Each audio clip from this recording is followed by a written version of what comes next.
being the former candidate, I don't want to get the thing twisted, or anybody get the thing twisted that me are still the candidate or me I talk like the candidate. So I stayed away from putting a speech out and we just juggle some tune and show with skill, because Shaka Fame is multi-talented.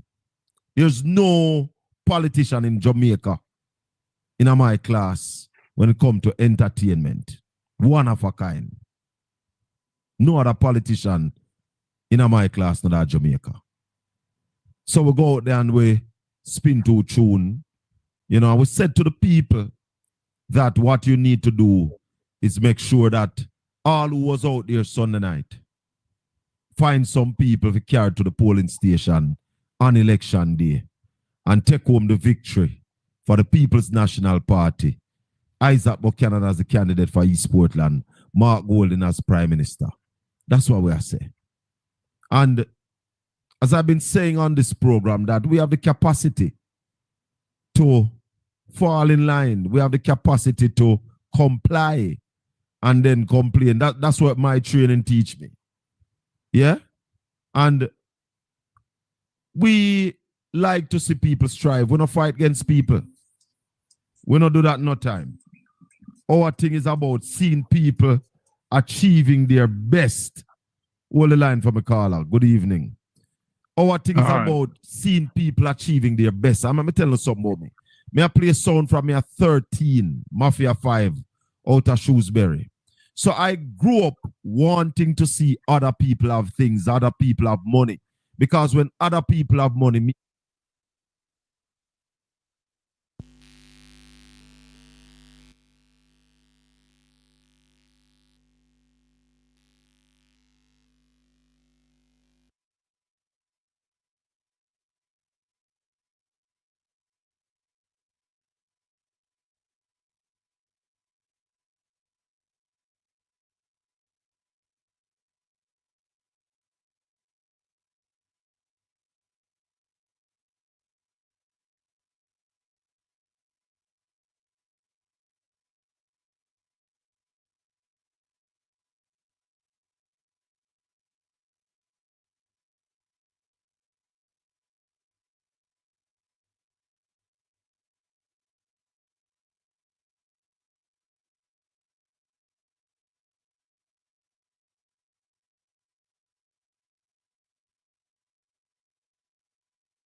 it started in 2013 under PNP administration.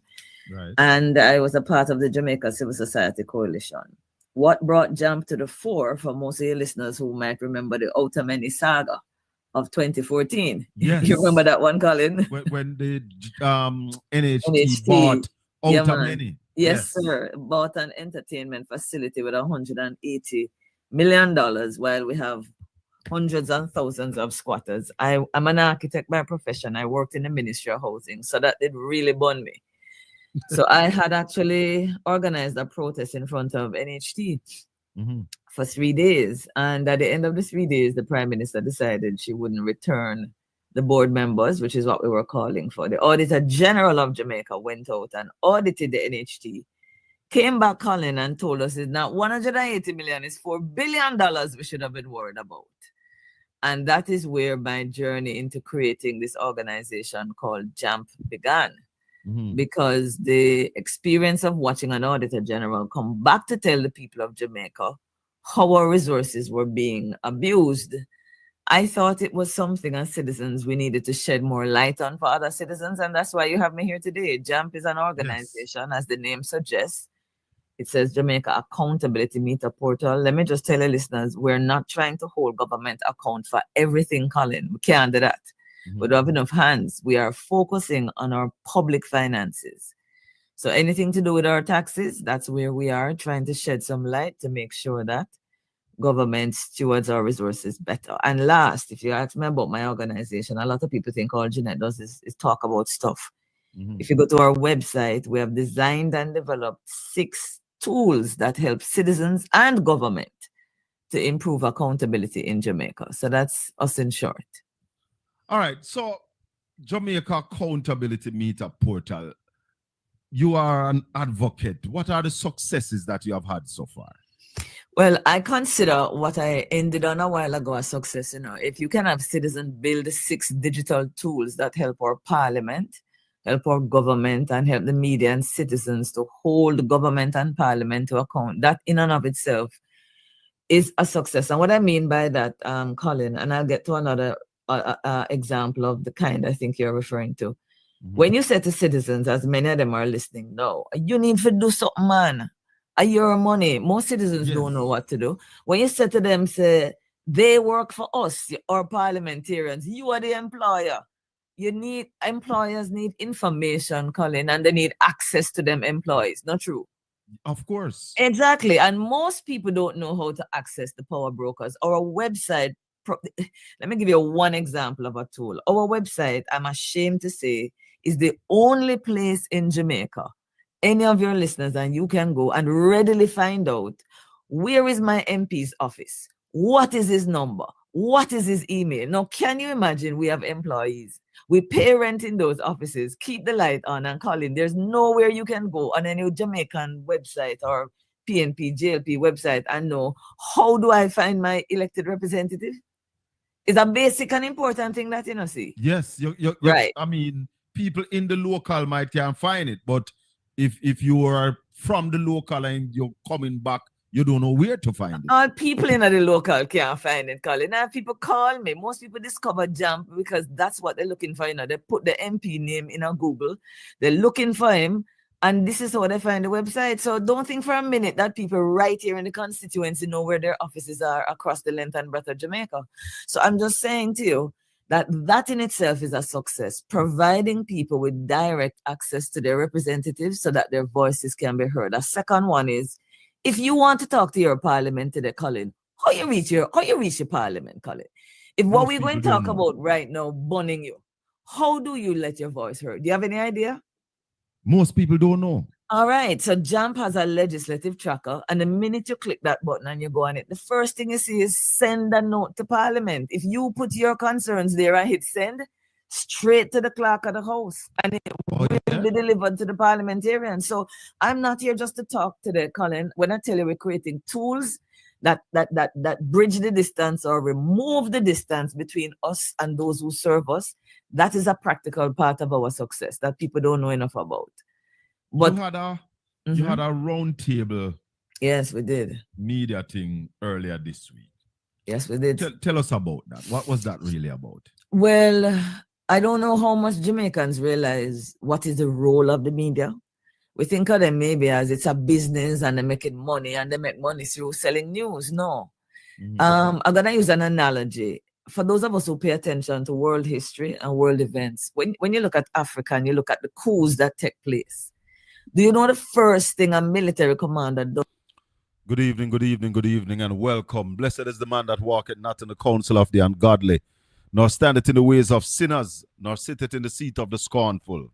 But his delight is in the law of the Lord, and in his law do we meditate day and night. For we shall be like trees planted by rivers of waters, that bringeth forth its fruit in its season. Our leaves shall not wither, and whatsoever we do shall prosper. Welcome to Portland Spice TV for yet another Tuesday evening. Welcome to Styles FM 96.1, 96.5, 96.7. Those are all on your FM band. Welcome to Caribbean Radio HD over there in New York, Florida. Internet radio up and running. Welcome to my people in the diaspora. Welcome to all the people in the chat room. Welcome to every Jamaican. Welcome to every human being. Christopher Campbell, good evening, my brother, and welcome. Thanks for the support. Christopher Campbell buy $300 worth of the cake, You saw me baking Christmas cake, and we're going to be issuing out those Christmas cake to people who are in need, who in other circumstances would not get a Christmas cake this year. And we are going to be issuing out those Christmas cake. We are playing excerpts of an interview we did week before last Saturday with Janet Calder. We didn't get a chance to play it on Styles. And we'll play it with the people them here some more, right? Because there's misinformation going around. And we hear some people are trying to distract people from this issue. Nobody. Certainly, we at Portland Spice TV and on Styles FM and Caribbean Radio, we are not saying $3 trillion is missing. We are saying $3 trillion. We have not gotten the financial reports on how $3 trillion have been spent. And some people are saying that it has come from when? Yes, some of it coming from PNP days, and it's 1 year of the PNP with the Ministry of Education.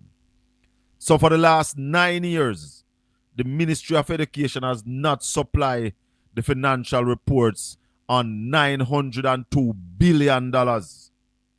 For 3 years, the Prime Minister's office have not submitted its report on $12 billion. For 6 years, the Ministry of Labor has not presented the financial report on $53 billion.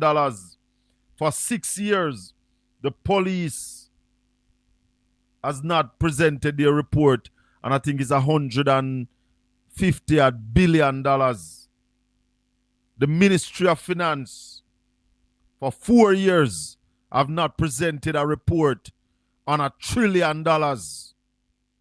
So, don't make nobody twist it up and tell you no rubbish. The law says every year the ministries must submit a financial report to the Auditor General on the money that is allocated to these ministries. And they have not been doing that. No, we're not saying that they steal the money or all the money.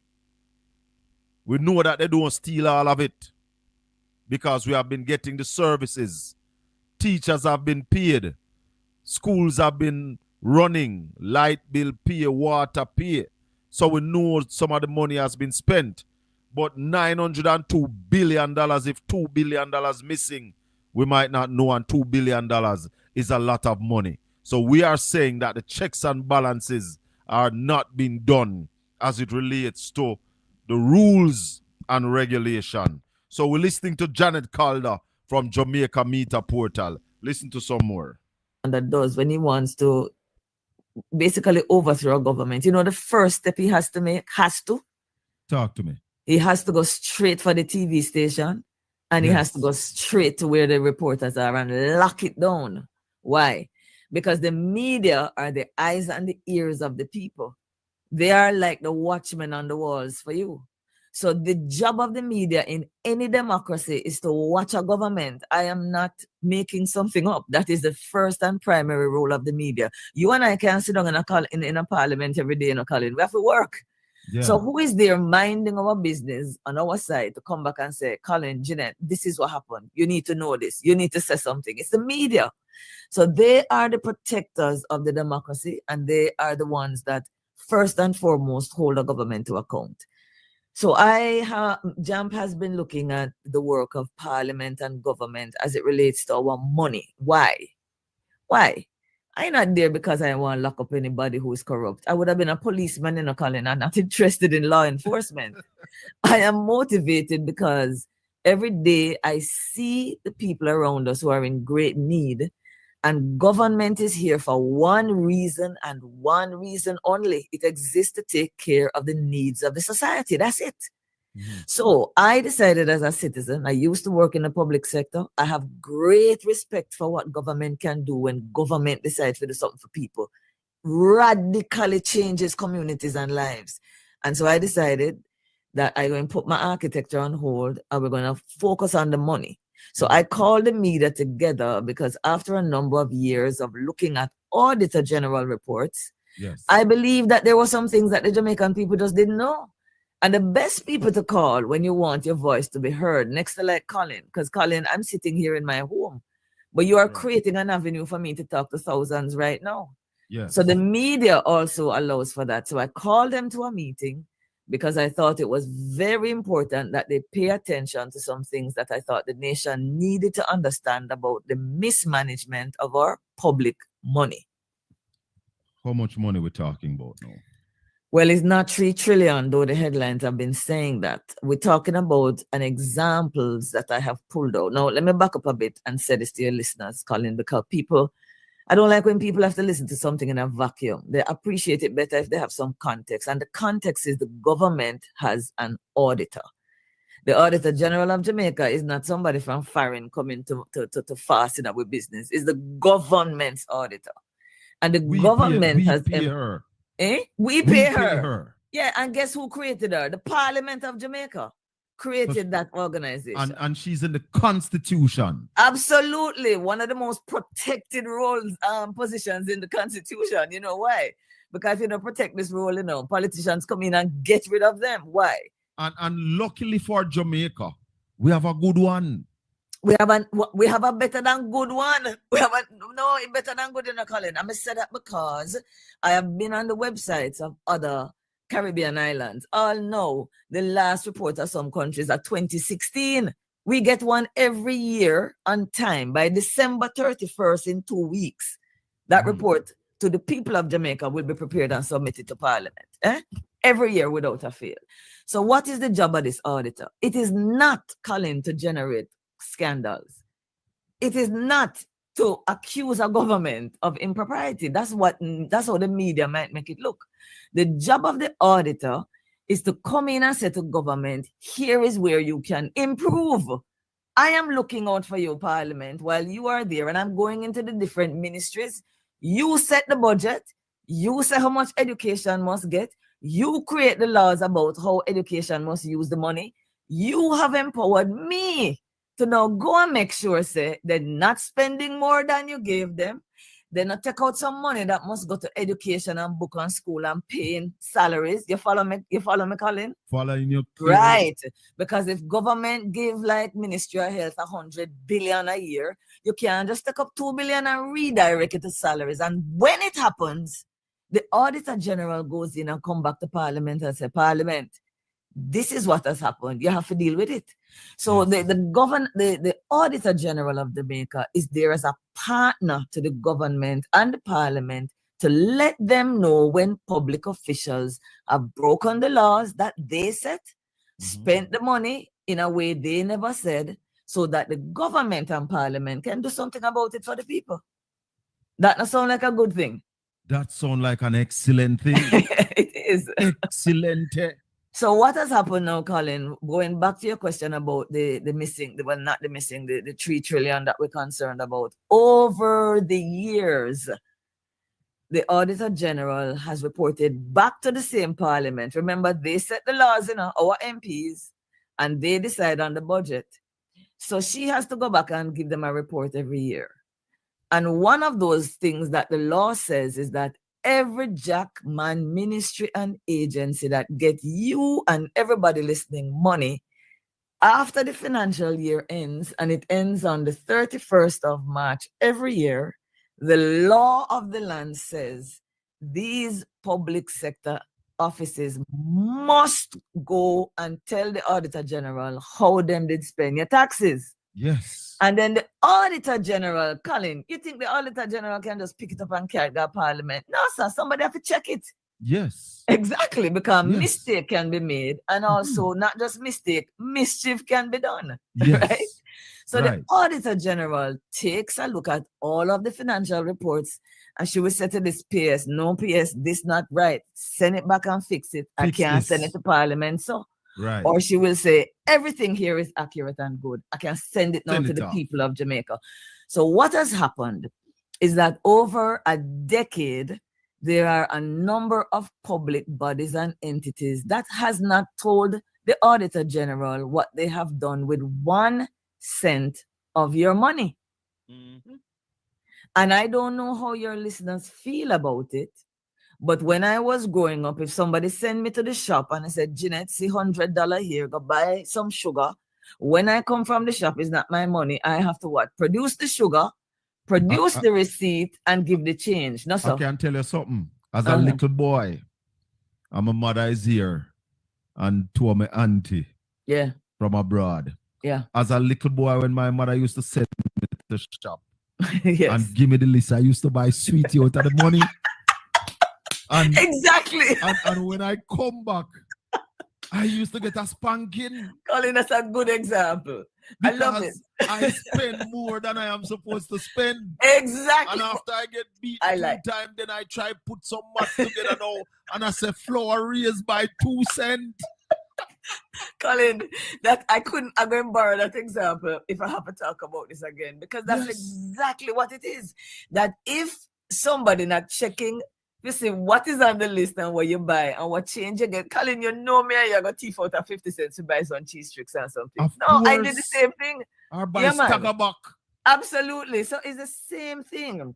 Now, when you are getting, when a ministry like education has gotten, and hear me well. Yeah. $902 billion over 10 years and never once submit a report to the Auditor General. They have broken the law. So it's now, over Colin, 10 years. It's not just this administration. It's coming back right from PNP straight into PNP JLP, man. Absolutely. It's not an Andrew Holness look out against thing. It's a problem in the ministry that both administrations should have fixed and then not fix it. So 10 years. 10 years. We haven't gotten the report. Because these ministry also have internal auditors.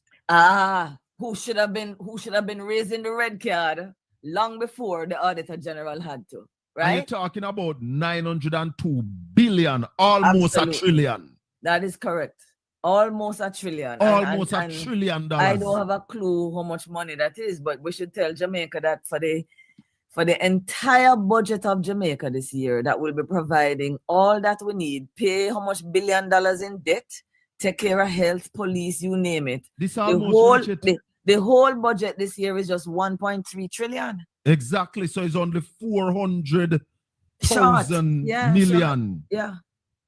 Less. Yeah, correct. So it's a lot of money that we're talking about. So here is my problem. And this is the Ministry of Education. Well, let me give you some of the examples so that your folks know what we're talking about. So for Ministry of Education, it's 9 years, 902 billion. 9 years. For Ministry of Health and Wellness, we're looking at 10 years, 695 billion. So call it 700, Colin. Now, this one surprised me because the police supposed to be enforcing the law, no, sir? Yes. So how the police department to break the law? For the police, it's $152 billion over 3 years. But look who else is there. The Ministry of Finance itself. Yeah, and Colin. For how many years the police? The police was, according to the reports, the police is 3 years. 3 years. But it's a lot, $152 billion, where we don't really know how it's spent. We just want to get these things right because when we come on a Saturday morning, it's truth we put on the table. Straight truth. So the police is 3 years out, 152 billion. And your Ministry of Finance now? The Ministry of Finance, there are 3 different types that the Auditor General reported on. Mm-hmm. She reported on the debt of Jamaica, where we spend the money on the debt, but she need the details. Yes. That is over 1 trillion as well. Over 1 trillion. Yeah. Over 1 trillion. Now, here are the 2 that really surprised me. You want to know which other 2 shocked me? The Office of the Prime Minister? The Office of the Prime Minister itself. $12 billion for the last 3 years. We don't know how it was spent. 12 B. B, my dear, B. Years. Yeah, man. And the Parliament of Jamaica itself, $6 billion for the last 5 years. 6 billion. And I went, Labor and Social Security, 53.4 billion, 6 years.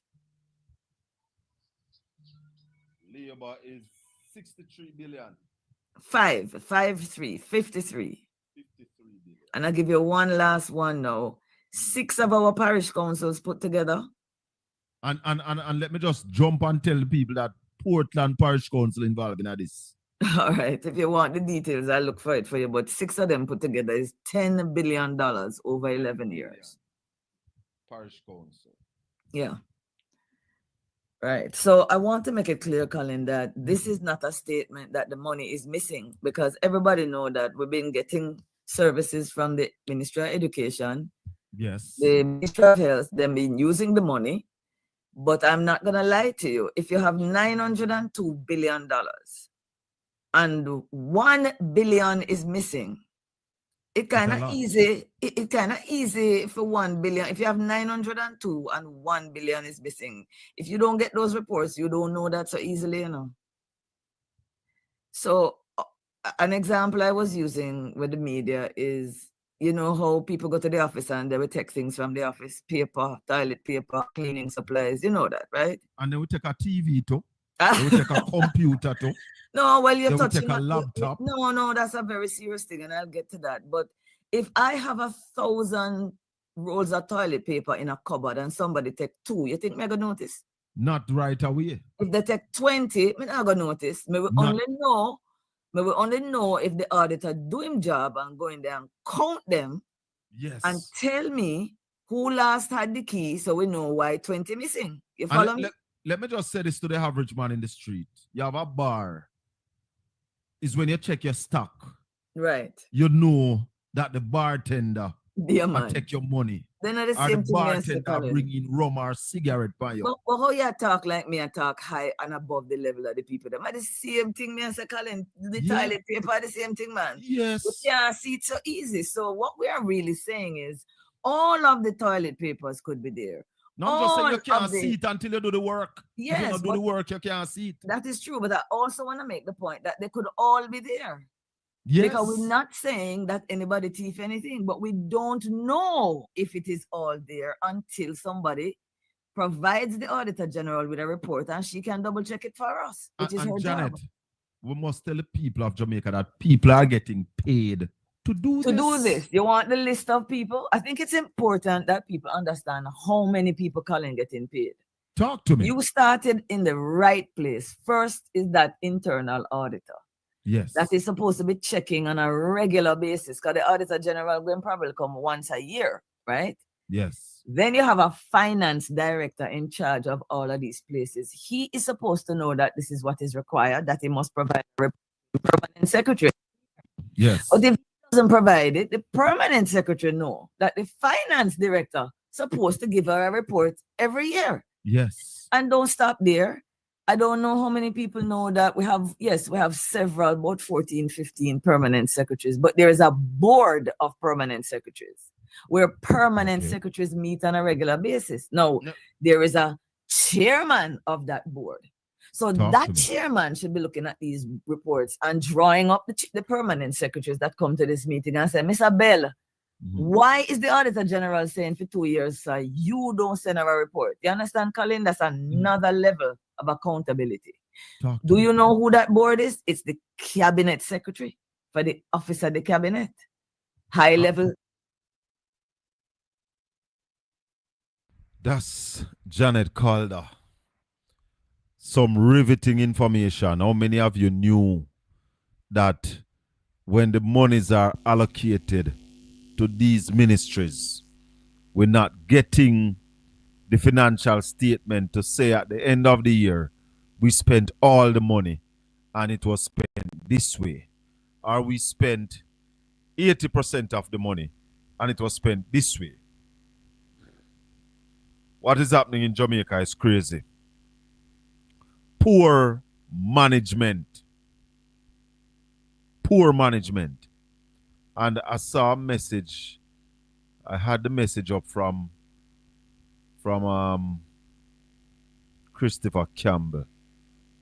A message that was talking about I'm looking back for the message.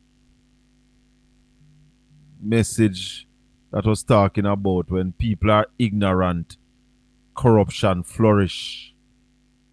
Yes. When people are ignorant, corruption flourish. Because people not taking the time to find out what is happening in your country. The time is 8:29 p.m. and I'm going to try and surprise you when we come back from this break. So we're going to a break on Styles FM and on Caribbean Radio.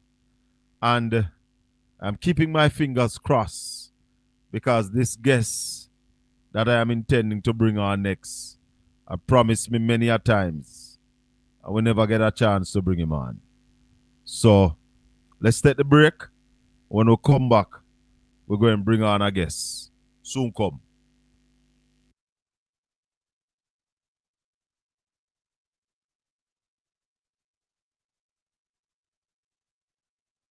Some YouTube people are still there with me.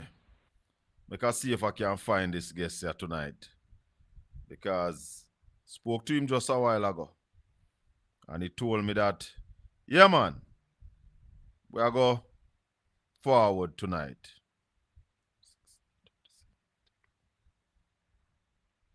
I could try it, yes, sir.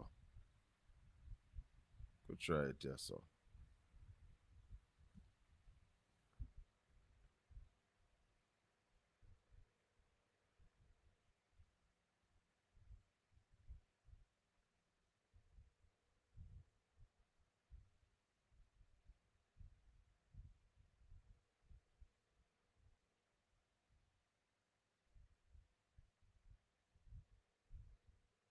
Right now, we're not getting an answer. Phone ringing. It's on ring.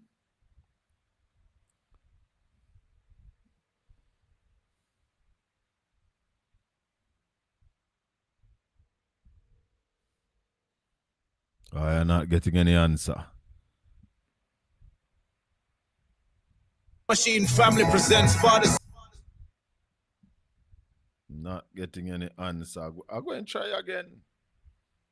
Because I'd really love to hear from him.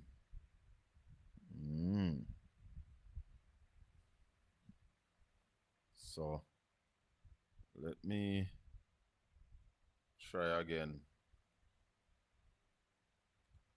Marlon Morgan had promised us that he would come back tonight. And sent him a reminder earlier today. However, he said, never remember a thing about this, my G. And I am a bit under the weather. So, don't look like we're going to have Marlon Morgan tonight.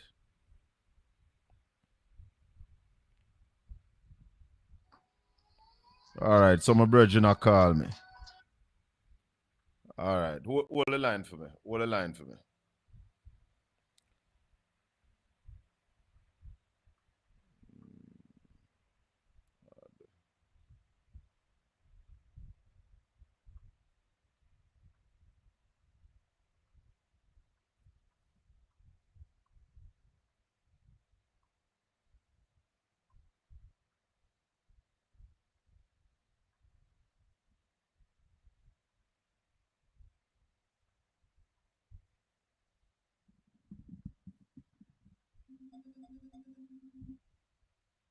All right, so here we go. Here we go. Good evening. Pleasant evening, sir. How are you doing? How you doing, my brother and friend and family? my brother, friend, and family. Well, thanks for having me. We are live now, right? Yes, we are live, and let me just tell the people that we have on the line Stephen Williams, former councillor, former GLP councillor of the St. Margaret's Bay Division. And for those of us in Portland, we call him Prime Minister.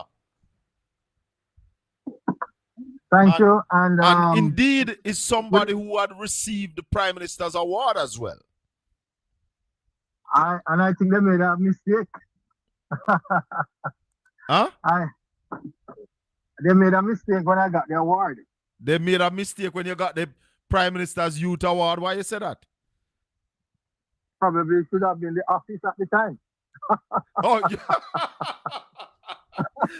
We say at the time they should have given you the office of the Prime Minister. Exactly. It was a major blunder, but I just take it easy. Stephen, welcome to Portland Spice TV for the first time. I mean, we are coming from way, way, way back. We used to be on Satcom cable television network together a long time ago. Right, you have to spice it up. But all protocols observed. Good evening, good night, good morning to some of your viewers and listeners wherever they are in the world. Yes, I just get a message from somebody in China saying good morning from China. So yes. Exactly. I know. A lot of people listening and watching your program. So pleasant greeting, season's greeting to each and everybody. Yeah, man. And we are on multiple platforms tonight. We are on Styles FM. We are on Caribbean Radio over there in New York and in Florida. Yes. So we're all over the world tonight. Stephen, are you still a member of the Jamaica Labour Party? I am still a member of the Jamaica Labour Party. I have maintained my membership. Nothing has changed in terms of my membership of the Jamaica Labour Party. I'm a committed member of the Jamaica Labour Party. Say that again. I remain a committed member of the Jamaica Labour Party, and I remain a supporter of the Jamaica Labour Party. Yes, nothing has changed in that regard. I may be very what I would say. I do my critique of the government policies. I do my critique of the policies of the party and everything, but that doesn't mean that I am not a committed member of the Jamaica Labour Party. Well, let me just say that you lick one of my questions right out of the park, because I was about to ask if there's any intention of switching over, but then you have made it clear that you're a committed member of the Jamaica Labour Party. Well, put it this way, it is one word I don't even know the meaning of switch. The only switch I know is a light switch and all those. I don't know. So from the whom to the tomb. Put it this way, I don't want to give anybody the opinion or thought that I am dieted. Mm-hmm. I don't know the meaning of that word either. Right. Or phrase. But I am a patriotic Jamaican who believes in Jamaica, who believes in Jamaica's nationalism. I'm a Jamaican national. I hold one citizenship. I have never held any other citizenship. I have never applied for any other citizenship. I am a true born indigenous Jamaican, and Chaka, you know that we are blood relatives. We are Maroons. We are the Maroons. We share the same great grandmother and grandfather, the Osborns from Motown. All the Osborns on both sides. Anywhere any Osborn is. Our bloodline. Once.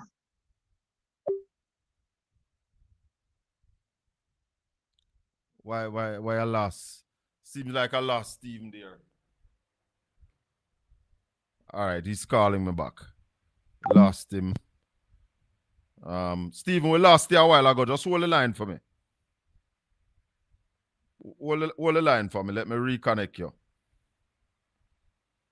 Let me reconnect Prime Minister.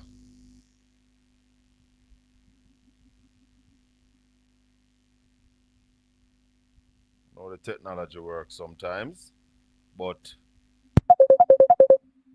we're getting him back. All right. Yeah, Prime Minister, sorry about that. I don't know what happened. We lost you a while ago. Yeah, so as I was saying to you that I have a resilient spirit from Maroon. My great grandmother, right? Who would have been your relative as well. Yes. Miss Lou Alvirus McPherson. She was born in Moortown. Mhm. She went to Coopersville. She got married to a McPherson in Coopersville. She's buried right at the Coopersville Square. Yes. Yes. Miss Lou, remember Miss Lou? She died a few Aunt years Lou. ago. Your Aunt Lou, right. Aunt Lou, Aunt my great grandaunt. Aunt Lou is my So great grand aunt, and she's the exactly, great grandmother of Prime Minister of Stephen Williams. exactly. So I mean, so Stephen, let me call you back straight. I don't know why we're losing Stephen, but let me call you straight. Let's use this. Let's use a straight call. Would that be okay with you? Yeah, is that okay if I call you straight on this number? I don't know why the WhatsApp dropping off. Yeah, man, I hearing you.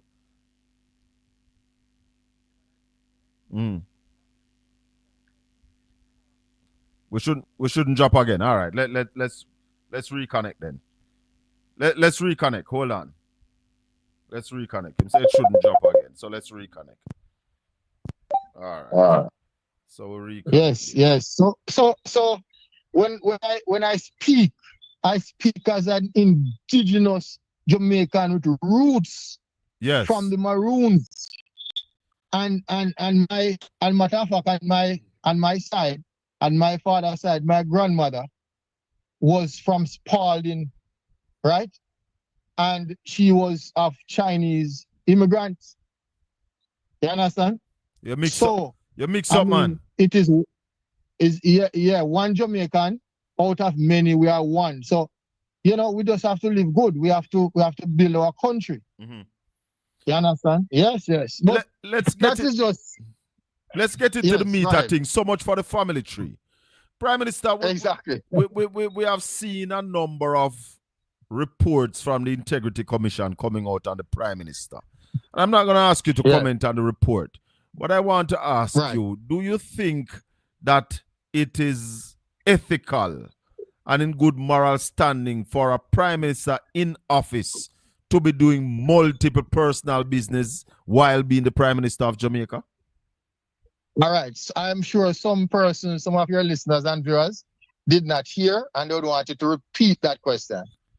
The question is, do you think that a Prime Minister is in office should be doing multiple personal businesses, buying stocks and bonds and all of that, like we have with the present Prime Minister? Do you think that is ethically and morally correct? Well, the first thing I would say to you is that the word Prime Minister, Prime Minister, it means that the Prime Minister, the most honorable Prime Minister, is the first servant of the people. Is the first servant of the cabinet and the parliament in our jurisdiction, based on how we are structured as a government and as an executive and the judiciary, right? So the Prime Minister is the head of the executive of government, from the cabinet to the parliament, okay? And it means first servant, right? Now, I would answer your question. I would say to you, there's a song that says, "My father is a millionaire. I am stepping on gold." You know that song? Yeah, man. It's a gospel song. My father is a millionaire. I'm stepping on gold. Yes. He stepped right there. I'm stepping on gold. No. Yes. The fact is that if I am to answer your question correctly, right, and in the most appropriate manner that is befitting of this situation right now, is that the Prime Minister, like any other person, like any other individual, is at freedom, is at liberty to do whatever investment, whatever business operation, whatever stocks, whatever bond whatever number of bank books, whatever he wants to do as an individual. Once it is done, once it is done within the ambit, the remit of the law, once it is not done in an illegitimate manner, the Prime Minister is fine to do so, and nothing is wrong with that. Nothing. And in fact, young people should look to see what good the Prime Minister is doing, not just in terms of policies for country, but to look to see the type of family man that he is, the type of leader that he is, the type of husband that he is, the type of father that he is, and the type of business operator that he is. Yes. Stephen, yes. You don't think that being Prime Minister gives him an unfair advantage? The Prime Minister is involved in real estate while being the Minister of Housing. The Prime Minister is in real estate while being the Minister of Lands. Don't you think that gives him an unfair advantage over the average Jamaican? Donald Trump, respectfully so, Donald Trump, who is the president-elect, right, and was president, right, is one of the most wealthy Americans. And that did not stop him from being elected. Yeah, but Prime Minister, remember this. Hold on, Mr. Bell. Richie Sunak, right, the former Prime Minister of the UK, right, is from a wealthy family as well. So nothing is wrong with a wealthy person. No, but don't mislead. Don't mislead. When Donald Trump became president of the United States, he could not actively participate in his businesses legally. So the United States, in the United States, the president, when you're going to, hold on, Prime Minister. When you become president of the United States, you have to put your businesses in the hands of somebody else. You cannot actively run your businesses in the United States like how the Prime Minister runs his business in Jamaica. The question I'd want to ask, the question that you ask me, the question that you ask me if I think it is right. Right? But I'm saying to you, legally, there's no law, Mr. Bell. There's no law in Jamaica that prevents. And if we are dealing with law, we are dealing with law. No, man. The fact is, there's no law that prevents the Prime Minister from being an investor. Hold on. I remember the question I asked you. Remember the question? I said ethically and morally because I know it's legally permitted in Jamaica. But in America, it's not legally permitted. And it is legal in Jamaica. Yes. Right? Now, if you are going to ask about ethics and morals, that's what I asked. All right. You may ask me then the processes if the Prime Minister has been observing good ethical and moral principles, especially business ethics. Is the Prime Minister observing that? I would be shortchanging the Prime Minister. I'd be unfair if I answer that question, because here why? I don't know the intricacies of the Prime Minister's business, and I may say that the Prime Minister is not ethical, and then at the same time, it is not definitive. But being the type of person who I know of a fact, who I know is, I certainly believe that all his business affairs are within the remit of the law, and they are ethical. If it prove otherwise to be so, based on any evidential material or otherwise, may it be through the court or otherwise, then so let it be. But I can only speak of the man who I know. The Prime Minister is somebody who I have met on more than one occasion. Is somebody who I would have spoken with. It's someone who would have chaired meetings. But remember, the Integrity Commission has not certified his statutory filing. Well, the bottom line is... Remember, the Integrity Commission said that he's under investigation for illicit enrichment. Well, that is a matter in court that is being decided by the court of the land. I would not want to get involved with any specificity relating to the matter that is before the court. But speaking in general terms and principles, I would be most disappointed, and I would be drawn aback. I'd be astonished if anything should come out to say that the Prime Minister has done anything illegal. I am not saying that he's a saint. I'm not saying that he's an angel, because we were all born in sin and shaped in iniquity. And as we move through life journey, as we sojourn, we will make mistakes. He's a young Prime Minister. And the bottom line is, none of us are without sin. We can, if we are, then we cast the first stone. But all the meetings that I would have attended with the Prime Minister, from before councillor and becoming councillor, I know that the Prime Minister has always implored us to be the good shepherd. He has implored us. Sometimes when the Prime Minister up there chairing these meetings, Shaka, you would say, boy, you think he's from the pulpit, he's from the clergy. But remember the Bible say, you know, remember the Bible say, and every man will say, Lord, Lord, you know. And remember him also say, some will come and call down fire from heaven in the name of Jesus, but them are Antichrist. I am going to tell you something. The Prime Minister were at a function one day, and he went through and he did this thing, and made his presentation. We were having supper, and I went over to him and I said, boy, you're not even recognize me, you're not even big me up, you know that way there? Yeah. Man, and the Prime Minister bowed, and the Prime Minister apologized.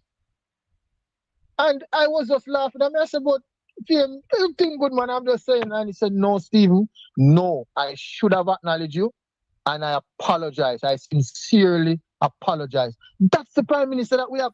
The Prime Minister, listen, if let's look at the policies, Prime Minister, Stephen. Yeah. I don't want to mix you up and people think me I talk to Andrew Wallace. So let me call you Stephen. Well. But let's make a point, Shaka. Yeah. We must, bad things have happened to me with the Jamaica Labour Party, right? And a terrible mistake was made. You understand? No one has acknowledged it to this day necessarily in leadership. But the bottom line, the party is made up of several different leaders and several different tiers, from MP go right up, right? I may not please. I was not pleased and still not pleased with what took place. But that doesn't mean that I am not supposed to speak the truth about the Prime Minister. If you ask me about Minister Vaz, for example, who is a member of Parliament for Portland Western, right? He was my mentor and my best friend. If you ask me, he made a terrible error with me. He made a big mistake. We're going to come to that. We're going to come to that, but I don't want to start talking about you yet. I want to talk about... No, but I'm just saying, if you ask me if he's a good member of Parliament, which is level of representation for the people of West Portland, I would not use my situation to say otherwise than to say that he has been... Let's talk about... Since you're taking the interview there, because... Yeah. You sound like you're leading the interview. And since you take it there, let's go there. Because I want to challenge you on that. That Mr. Vaz is not a good member of Parliament. Mr. Vaz has not done anything significant for the constituency of Western Portland. Shaka. Talk to Mr. me. Bell. Yes. I can call her Shaka. I come from afar. I'm a cousin. Listen to me. Yeah. Mind you draw me out to start campaign tonight. No, but tell me the things that Mr. Vaz has done for West Portland. Tell me. You really want me to tell us? Yes. All right. As far as I know, he has done one bad. It's a big bad, and that one bad is me. But we can't talk about that. In terms of his... yeah, he has done one bad, But Shaka, I always say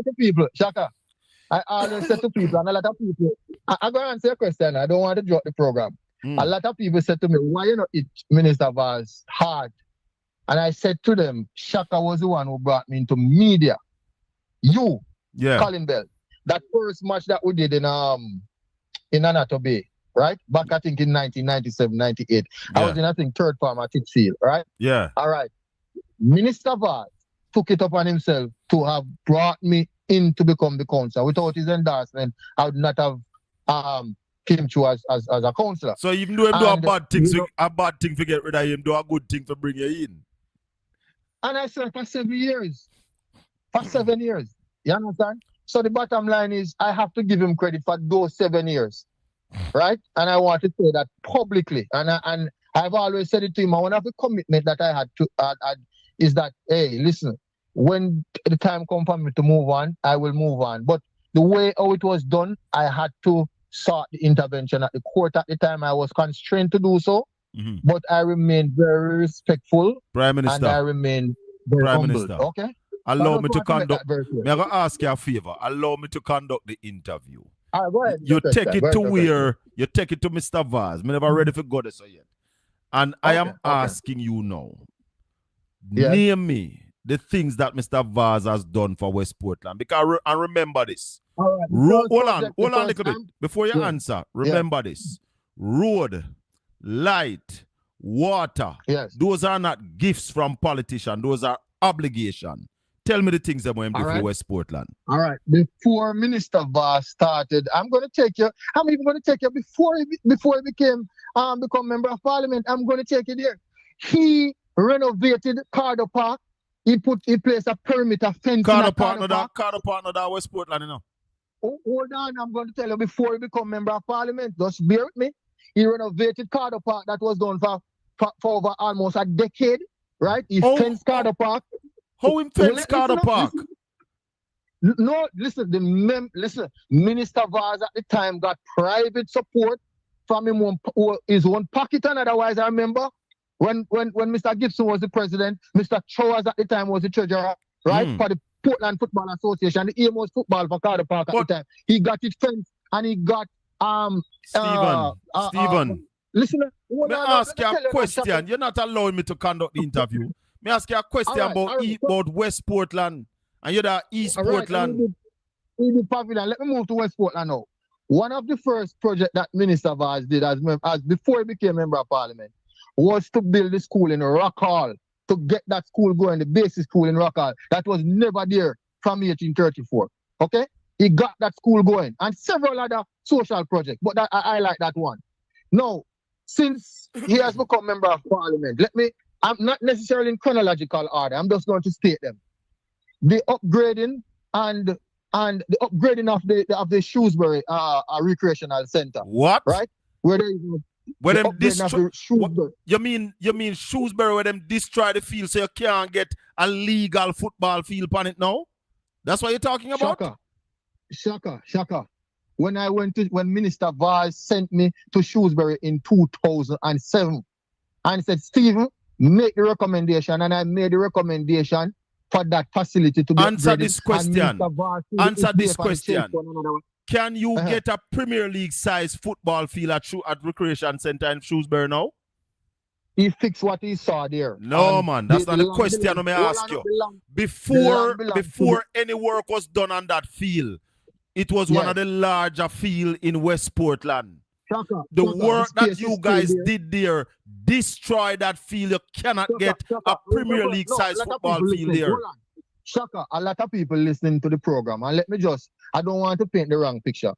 The Shrewsbury facility is a few acres, okay? It can host a big football event on it. However, as we speak, while lights were installed there, there may have been a misstep on the part of the contractor in terms of where they place the posts, and that can be corrected, and I believe it will be corrected. But the facility is there, it is properly fenced, a proper community center is there, and persons still use it to this day. Okay? So that is not something to quarrel about. I'm saying no, but upgrading you're not. No, I just want to make it clear. Lights are installed there. Hold on, Stephen. Let's make it clear. Right. Presently, the football field at Shrewsbury, you cannot get a professional size football field out of it. And there is and while they have a vision to have a professional football field, there are no professional team in the area at the moment. So it is a work in progress.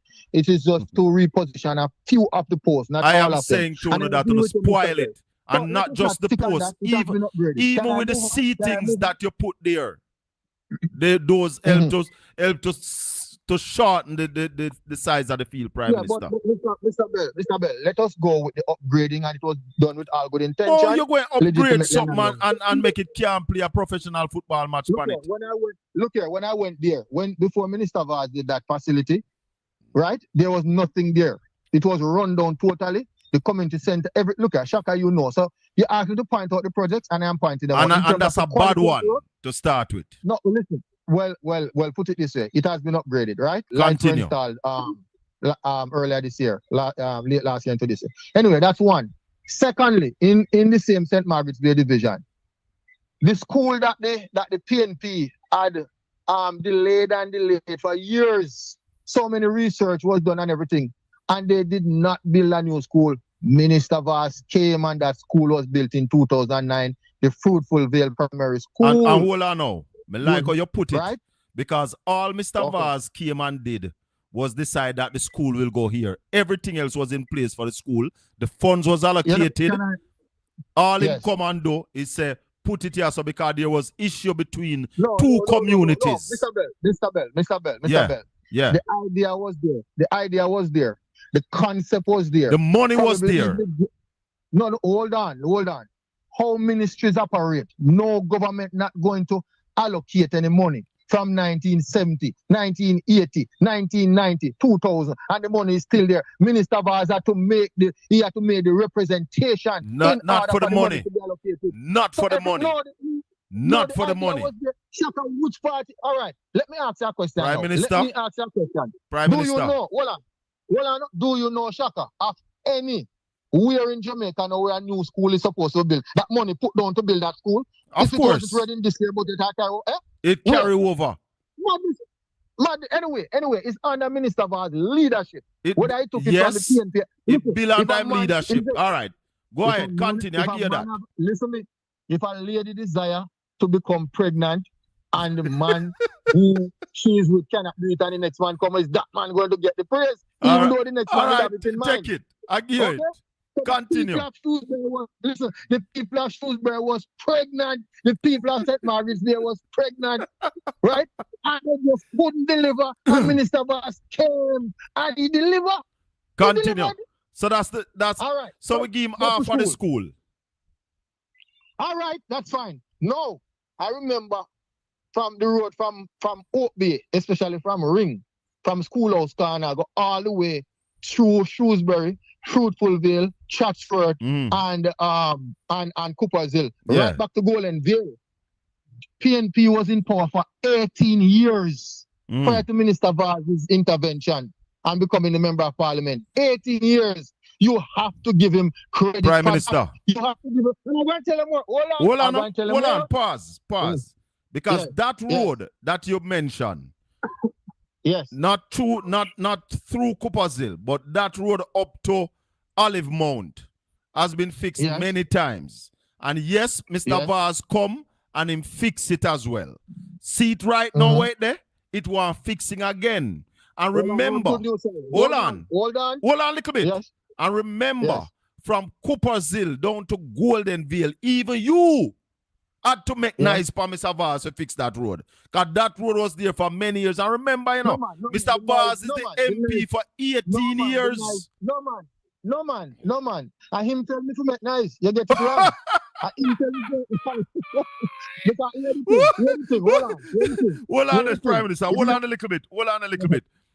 Styles FM and the Caribbean Radio, they are on a break right now. They will be rejoining us shortly. Where say? Him tell you to make the nice.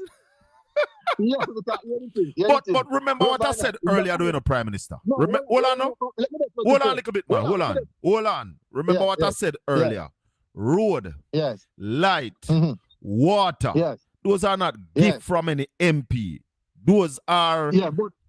I'm going to come back to that because I'm going to put my own definition to it as you have. But let me just say this, that the road from Golden Vale, from Fellowship, from the clinic, once I hit the clinic in Fellowship, all the way to Durham Gap, where the post office is. It's a parish council road. It's not a, listen me. It is not a NWA road. It does not necessarily comes directly under the auspices of the Member of Parliament. I'm not challenge upon that. No, that's hold on. The MP has to make representative, but I'm saying to you, the parish council gets its own money. So when I say Minister Vaz and me to make nice, I'm not lying to you because he's saying, hey, we put you there, the people put you there, you make some nice and get your funding from the parish council. I'm going to get the bridge. I'm going to spend 19 million. But you try to find the 10 million to make up to fix this road. And it was only fair. He found the bridge and he found 19 million. In fact, he spent 19 on it and I think he spent an additional 10 or 12 million. I only spent 10 million there. That's all I did. And I made the most nice. But I only spent 10 million on it. So they want to be fair to him. And I want to be fair to him. But Prime Minister, Councillors come and councillors go and they road, go look at the road. light, And they and put in the name of water the MP. are obligation them to the people. All right, Those, you come back those to that. are what Hold I on. call Now, the wait a minute. table. You look like the project them too much, but they leave out a St. Margaret's Bay and gone on definition. You don't want to But I complete. tell you that first, that are the first thing I tell you. Well, That let me road, use 1 light, minute and and get- water, I'm not giving a politician no ratings for Let them me there. just- Don't stop me. Let me name out some of the project, not all, because if I am to name all of them, it will take you 5 or 10 programs. 10 So which let me program name to out do a what? few. Just a few. I'm going to Cause name not out do a few, nothing at Mr. West Bennett. Portland. This is madness. I'm just going to name out a few. From St. Margaret's Bay to join up back with that road that farms a T work to Rockall Industry and all of that. Who did that road? It was Darrell Vaz that did it. Road this year, man, It was attack. Darrell Vaz that did it. You couldn't drive on that road, Shaka. You couldn't drive even in a Rockall and those areas. It was a pathway, not even donkey. Prime Minister, that's was not the truth. true. All those roads It were is true, fixed under Jigs Ennis. Every single one of them road there. By the time Minister Vaz gave me the mashup. Prime Minister, But anyway, so that all of those roads were fixed under Jigs Ennis. How many No, times? it is not How many true. times Mr. Vaz fixed them road there? How many times him How many fixed them? times? Yeah. You know, I can tell you any road when fix, you see, Mm. him not go back to and refix it. He maintain them.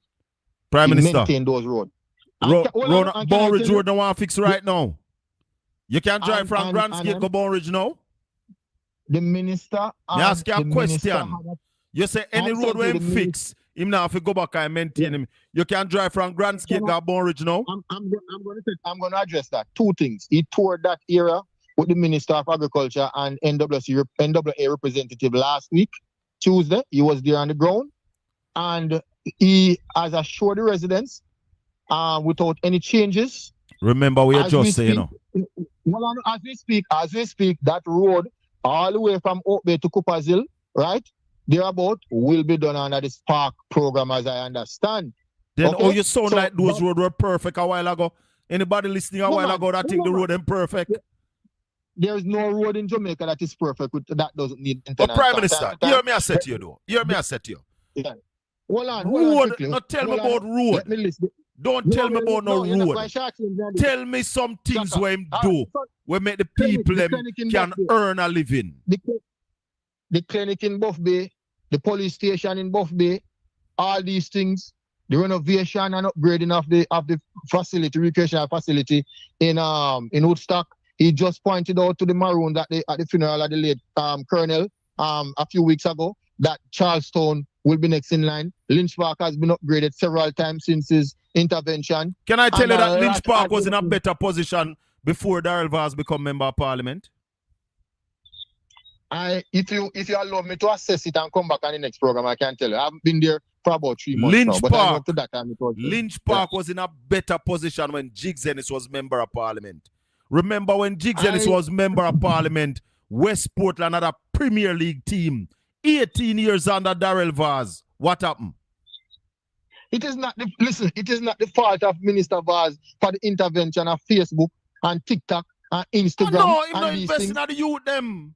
Him not investing He in has the people. invested, Shaka. He keeps the He people has- poor he has made that that Shaka. when election made that time terrible- come, him just Shaka, give them Shaka, a little thing and them Shaka. vote. Shaka, he has made a terrible mistake with me. But the reason why I'm here. Listen, one of the reasons why I could be here May I ask you a talking with you question? tonight is because of his assistance. So to be honest, to be Answer this fair, question. not because the man there bad means say you kill them. Hold on, no man, me not ask you to kill him. Me I ask you to talk truth. A truth come me on, I man, ask you to Shaka. talk. Me not ask No, you but to you- go Shaka, hard at Shaka, Mr. let me Vaz tell you. because of where you want him at. Shaka, listen, Minister Vaz, first of all, Minister Vaz called me when he became a member of parliament, 2007, right? And he said to me, Stephen, I want to help the youth. You have just been a recipient 2 times of Prime Minister's Youth Award. I heard about you. I'm pleased to meet you. And I want you to assist with my youth programs. Minister Vaz placed computer labs in at least 1 in every division, 2 in Buff Bay. Minister Vaz back to school is one of the biggest in the country. In the Then a country. taxpayers money that, brother. A taxpayers money that, you know. Don't talk about, no. Usually from the CDF. Listen, when the CDF was at 20 million, 3 million or so on average used to take out of it for back to school. Minister Vaz used to spend 6. No, I think they can You take up to more than that. But he spent, hold on, answer Minister this Vance, he question. spent up to 15, hold on, up to 15 million now for back to school. Which other member of parliament across Jamaica do that? The man is working. Answer this question. Answer this question. No, did you know Where does the people of West Portland go to work? Did you know that within the last 5 years? Hold on. Did you know that within the last 5 years, 2 or 3 doctors or more that have graduated from the University of the West Indies on full scholarship from Minister Vance? Did you know that right now, through his own private initiative, through his West Portland Development Fund, he's funding hundreds, tens of students from primary school once they keep up their average right through high school and still assist them through university? These are the things that he does. We have councillors in Port Antonio doing that right now. No, that is, listen, we get 500,000 as councillors every year for back to school. I usually tap it up because I could be able to do that. Some councillors can't look here. Stephen, the man is spending $15 million. Answer this question. Yes. Where does the people of West Portland go to work to earn a living? Government provides the environment for investment, and from Edward Seaga in the 1980s, right, when he was prime minister, he started the deregularization, right, of the economy, right, and allowed the private sector to be the engine of growth, while you may have what you call triple P's, right? All right, so what is the environment that has been created in West Portland for investment? Members of parliament. You just said government create the environment. Darrell Vaz is a part of government. I am going to clarify. Members of parliament make representation to the parliament on behalf of their constituents. Councillors make representation on behalf of their division to the municipal corporation, right? I cannot hold Minister Vaz, the MP Vaz, responsible, right, for governmental policies, right? It has to come from the government which is a part of. It is nonsensical to say that every member of parliament is to provide the quality environment for investment. They may help, they may enhance, they may put forward suggestions, they may put forward policies, they probably even craft them, they may put forward amendments, bills, etc. But you cannot hold them single-handedly responsible. So after 18 years as a member of parliament, 14 of which his party has been in government, you are saying that he has been unable to create the environment in West Portland for the people to get feasible job, sustainable job, and job that they can earn a living. That means I didn't hear what I said, or you misunderstood what I said.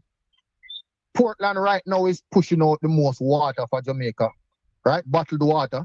There are 3 bottled water factories right now in West Portland. How much people them employ? A lot of people. The Irish Spring, Lifespan, and 876. I think in total, all 3 of them employ close to probably about 600 persons. And they need more. They need more people, but because of the high employment rate right now, I can tell you, I got calls from them. They need more people to work. No, it is true. They need more people to work, and they can't get more people right now. I'm telling you that. It's not a joke. It's a reality. If you ask if the people are getting the best wages or the best salary, no, not necessarily. And I'm not hitting the owners of these facilities. That make it very clear, right? Not being prejudicial. Overall, right? If you ask me, my brother, they are working. My brother, the environment for water, for spring water in West Portland was not provided by Darrell Vaz. That was provided by the Lord Jesus Christ. No. So no do that. Shaka. He never put the water there. In fact, I don't remember Mecca, but Mecca was there before Minister Vaz. Lifespan. Of course, Mecca was there before him. Lifespan come in just about when him come in.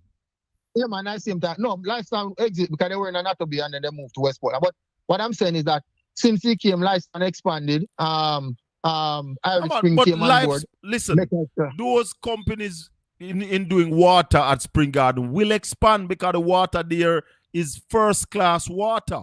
So once you are operating your business, you're going to expand this up. While MP Vaz cannot, in his capacity as member of parliament, may not take all the all the accolades for providing the employment for investment is a part of the government. Let's look at Buff Bay And High the go- School. Let's look at Buff Bay High School, Stephen. When Yeah. last you go to Yes. Buff Bay High School? I've been up there Labor Day 2023. I toured with the media and I did my little part up there with And Lifespan. are And you let me say big up- pleased? Let me say big up to the Lifespan family. I think they're a good corporate citizen in West Portland and Portland in general. Are you pleased with that plant, Buff Bay High School? You're pleased with that facility? Being the only high Shut up. school in West Portland? All right. I attended Teachfield High School, right? And there are certain things at Teachfield I would not want to see change in terms of its physical feature. Okay, it has historical value, and it brings back good memory. And there are certain things that are to be just left alone, right? Now, the National Environmental and Planning Agency, I don't know if you are aware, but they do what they call development order for per parish, right? On a cycle, like probably every 10 years or so, where they will go have consultation with the municipality, the various NGOs, government and non-governmental organization, to give their input as to the development of the parish. And I'm going to give you an insight as to the plans for Portland right now. Can I? Hold on, Norman. Me ask you about Buff Bay High School. Yeah, Buff Bay High School, Shaka. Me ask you if you are Buff Bay- comfortable with that plant. What you are not comfortable with? What you are not comfortable with about Buff Bay High School? No, I am asking the question. I may ask you if you are Yeah. comfortable with Buff Bay High School as it is now, the facility there. I am not comfortable, and I don't think Minister Vaz is comfortable himself either. Isn't it the only high school in West Portland? Yes, but I don't think he's. Listen, Mr. Vaz is not a fool, you know, right? And No, man, I never been call there him a fool, and I would never call him a fool. Right, it being there in the current condition doesn't mean that he himself doesn't see that there needs to be After some 18 years? renovation. Shaka, the school has been maintained, right? At least to minimum standard. You or just average standard, I should say. minimum with It one is- is one school in the constituency, no brother. One high school in the constituency, you know. We're talking about, and I can't this well. Let me say this: that West Portland has been earmarked for another high school, but it isn't After at the, 18 years. at the, no, Shaka, it isn't at the level probably where the minister can comment on it yet, right? Until certain procedures. You mentioned the clinic. implemented. You mentioned the clinic Yes. in Buff Bay. Yes. Yes. That the clinic has been upgraded. Was that what you said? Not even a brand new clinic. A brand new clinic Brand has new. been built. When was that clinic built again? When was it built? It was open. I think it was open either earlier this year. Yeah, earlier this year. It was officially reopened. You want You want to remind the listeners what was at that premises before that clinic? It was an hospital that was there. And you want to remind the listeners when it was closed? It was closed, I believe, in the 80s Okay. under the Siaga administration. Okay. So, But so Minister giving Vaz back the nothing to do people with at that when it was clinic closed. for a hospital is not an upgrade, it's a downgrade. Shaka. I remember in the campaign, John McCain versus I think it was Barack Obama, right? And McCain was speaking about how many more soldiers were needed. More soldiers were needed on the US bases and on the front line where war were taking place at the time. And Obama, president, the candidate as he was at the time, reminded him that things have changed where right now, even robots right now fight war. So what you are saying to me, we as Jamaica, and I hear these people going around talking nonsense about more hospital beds and this and that and whatever. Right? That's what nonsense. we should be focusing on. No, it's not nonsense. Listen, what we should be focusing on, Shaka, is more preventative health. Mm-hmm. Right? Preventative Would Right, you so that agree? people don't lie down. Would you agree with me? Hold on, we need as many. Hold on. Let me make it clear. Let me make it clear. I just said something. We need as many hospital beds as possible, and that are needed. But our focus should be a healthy lifestyle. Right now, I am overweight. I am obese. I'm here to sit down and wait until me got to big up an hospital. I need to go exercise. Would you Eat right. agree that we have an aging population? Chaka, you need to exercise, right? Would you? You don't know if I'm not exercising because I do exercise. Well, you need too much. Would you agree that we have an aging population? We do have a segment of the population that is aging, but we do have a large number of our population that is under 40 and under 35. How many hospitals we have in Portland?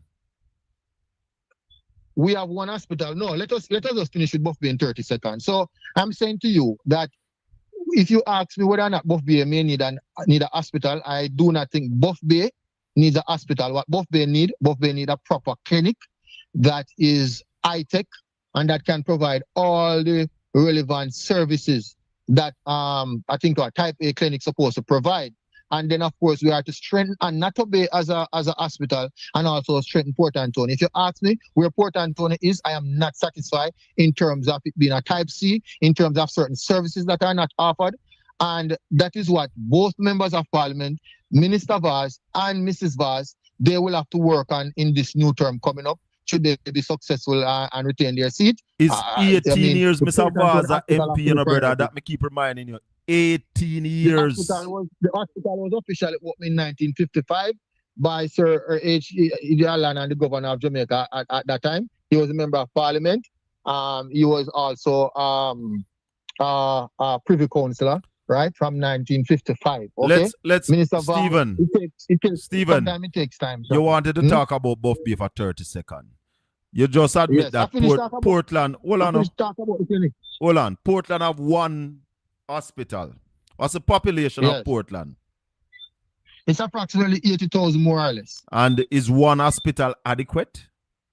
One hospital can be adequate. No, man. We are talking about the reality. We have one now. The one that we have now. Is it adequate? Shaka. The current state of the hospital in terms of the number of services, the variety of services that the hospital offer is woefully inadequate to serve the population of Portland. What you need is not necessarily more hospitals. What you need is that one hospital providing more services, and at our primary care facilities, whatever other services can be provided to the population, then so let it be. But we don't necessarily need another hospital or 3 more hospitals. No. What we need is that one hospital to be properly upgraded. If the space is there, so why and staff it properly and everything, yes. Why isn't it being upgraded to at least a type B facility? I would have sat in meetings, and I know of a fact that it is Minister Vaz's intention and Mrs. Vaz's intention. No, man, Mrs. Vaz said she wanted to build a new hospital. She said that. Yeah, man. So and upgrading is not in her. So don't tell her what is her intention when she made her intention clear already. Shaka. What I'm saying, right? It is both of them, right? Vision to see Portland having the most excellent, right? And how long? The most befitting. How long we're going to wait for that? Services. Whether through the hospital or primary, whether through a new hospital, whether upgrading in the meantime, whatever it is. But both members of parliament are really on it to ensure that we have proper facilities here in Portland. What are your views? And by the way, you would have seen you'd have seen the level of contribution that Mrs. Vaz has made to the Port Antonio Hospital since she become member of parliament. She has been working on the Port Antonio Hospital almost non-stop. And if a pothole upon the main road as in call her get fixed. What level of contribution? I don't see no great level. Yes, she has made some contribution, but no great level of contribution. She has made private contribution, and she has made proper representation to the Ministry of Health so that the hospital can be, up and running as it is right now. outside of the usual processes of the Ministry of Health or NERA. She has made, and we have to give, listen, especially maternity ward, I know Let that me is close to her. Port You don't see Antonio the- you don't see Hospital the now have care no that she's maternity providing. ward, man. Hold on. Did you know that every year she help a number of Portlanders, not just East Portlanders, but all of Portland, right? East and West. She help a number of ladies to do their mammogram free of cost. Yes, to get I'm bus aware. and I'm aware of transport them. that. I'm aware She, of that. listen, she's a hard-working MP. You don't realize that, Shaka? Hard working Shaka, what, don't hide man? it We as call that. hard working Prime Minister. Dance Pan Road. Shaka, she's a hard-working MP. Dance Pan You Road. want to know? Dance Pan Road. Go on. That you call hard working. Let me tell you something, You Prime know, Minister. Let me tell you something. Hold on. Listen to me. Listen to me, Prime Minister. Listen to me. Hold on. No. I glad you mentioned about dancing. Because you know you're a man of the gospel too, and you know that David dancing all in close. Sure. Nothing is Prime wrong with Minister, dancing. She's listen- a happy MP. Listen She's to a me. happy MP. Yeah, You see, as it relates Yes. to Port Antonio Hospital, Yes. it don't take 2 years to get Port Yes. Antonio Hospital up to a Type B facility. You know why it has not gone there as yet? Because Yes. neither of the MP, and even the ones before had the vision or have the vision of moving that hospital to a Type B. They are comfortable with it as it is. Them not in a no rush to fix it because they don't use it. I think I want to move on honest from with the you, I hospital think- though. No, hold on. No, just 1 second on the hospital. I think the time has come for Mrs. Vaz and Mr. Vaz, right, both members of parliament, to make a clear statement as to their vision for the Port Antonio Hospital or for a most befitting healthcare facility, right, in Portland. I think the time has come. And they should make a statement on it, not just a campaign for when the campaign starts, but early in the new year, they Prime should Minister. really bring the Minister of Health come here. Hold on, they should bring Dr. Christopher Tufton come here. You're making a And suggestion. it is about a suggestion, right? That I believe that both members of parliament should get the Minister of Health and his team, NERA, to come to Portland and to tour the Port Antonio Hospital and to make a statement. So all that is in the pipeline, all that is vision, must now come to a reality, because it is not something to play around with. It is not something to joke about. It is very important. And you'd have seen earlier in the year when Dr. Tufton and Minister Vaz, a friend of theirs who got sick, right, who became ill. Yeah, man, and And they they call have the to rush him to and the- they call the helicopter. I don't know about it. I wasn't in Portland, but I know I saw the was in pictures Portland. the Port Antonio Hospital. They- Shaka, I can't speak to the helicopter. I was And that here, is the- and I can tell you, I saw we know say it wrong when we hear the helicopter come. I saw we know When I what did I saw go on and up I'm just hospital. saying, But let me tell you when something, Portia Prime Minister. Simpson- Hold on, let me tell you when something. Portia Simpson came. Hold on. When Portia Simpson came, Prime right? Minister, Our beloved Prime former Minister. Prime Minister, when she came, Prime Minister, remember somebody call up Prime came to the Minister. Port Antonio Hospital? Prime Minister. Yes. Remember me, I conduct the interview, you know, man. Yeah. Hear what me I said to you. You see, next year, when Yes. Isaac Buchanan become member of parliament for East Portland, within 2 years, we are going to upgrade the Port Antonio Hospital to a Type B facility to offer I will believe- more services. I will believe you when I heard from Isaac. You will believe me when I'm you very coming. when you hear from Isaac. I heard Well, from- I am telling you Yes, because- that the Port Antonio Hospital will be upgraded to a Type B facility. And we're not going Isaac we're need not to going come. necessarily Isaac need to- hear what me I tell Isaac you. need to come and Isaac need to come and say it. He hasn't said it as yet. No, man, him not said it yet. Yeah, We're not listen. invite him for the program yet. Isaac just said, Well, I will not hear. I'm not doubt. Listen, Shaka. listen, I believe me, you, Minister Vaz, Mrs. Vaz, and Isaac is on the same page when it comes down to healthcare services in the parish. I don't think it's something that we should use as a political football. I have but never I'm heard urging my Mr. Vaz board talk members- about Port Antonio I'm urging- Hospital. I have heard Miss Vaz I'm say she urging want my to build a board- new hospital. That's what me hear. Minister Vaz has been making contribution. Look, you have to Hold understand. on. you Me know. not say him not make Mr. Vaz- contribution, brother. Me not say him not make contribution, you know. But he cannot. Hold Minister on, Vaz cannot Prime overrule- Minister. Listen, I as was much one of the listen, as person. much as- It was Mhm. through one of my initiative that Darrell Vaz got a deep freeze for the Port Antonio Hospital. So if me tell you, say me don't know, say make contribution, I would be lying. I know that he has made contribution, but I'm saying, listen, I have never heard him speak about any upgrade for the Port Antonio Hospital. Let's move on to a Prime Minister. Let's move on. Hold on, man. We're moving on. We're running out of time. Based as much as the lady is his wife, the bottom line is he still has to maintain certain boundaries. The two different members of parliament. Yes, the hospital benefit both, but his wife is speaking out as a member of parliament in which the hospital fall in her constituency. And she said she want. And she said the gentleman has been respectful, both professional and otherwise. And she said she want to build a new hospital. I'm moving on. What are your views on the urban center in Bryansby, Port Antonio? Shaka, nothing is perfect in this life, right? And the fact is, when I look and see the beautiful edifice and otherwise, in terms of the layout in St. Thomas, the new St. Thomas Urban Center, ours will be much smaller, right?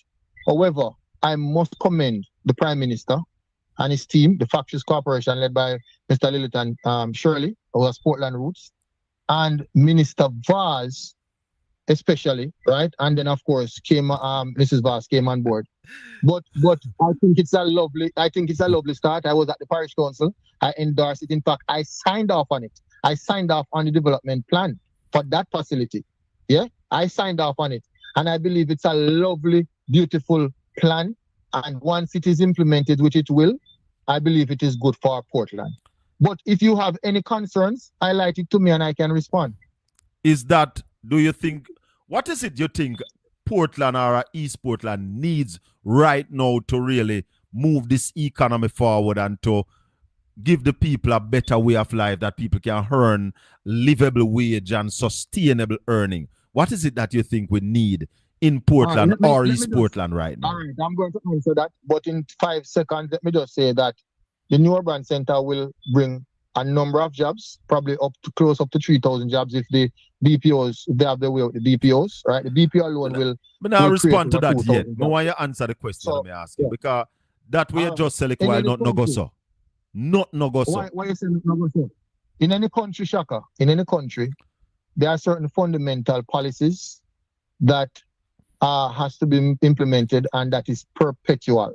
So any government comes in, it doesn't change. For example, Portland now need continuous upgradement of our basic infrastructure, such as road, electricity, and water supply.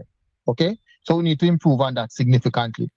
We also need to use our natural ecological products that we have, our facilities, right? Our features, such as, for example, the expansion, renovation, upgrading, and development of the West Harbour to include the Port Antonio Marina and the Kenwright Pier, the Eralfin Marina and the Kenwright Pier, right? And the Bonbrook Wharf.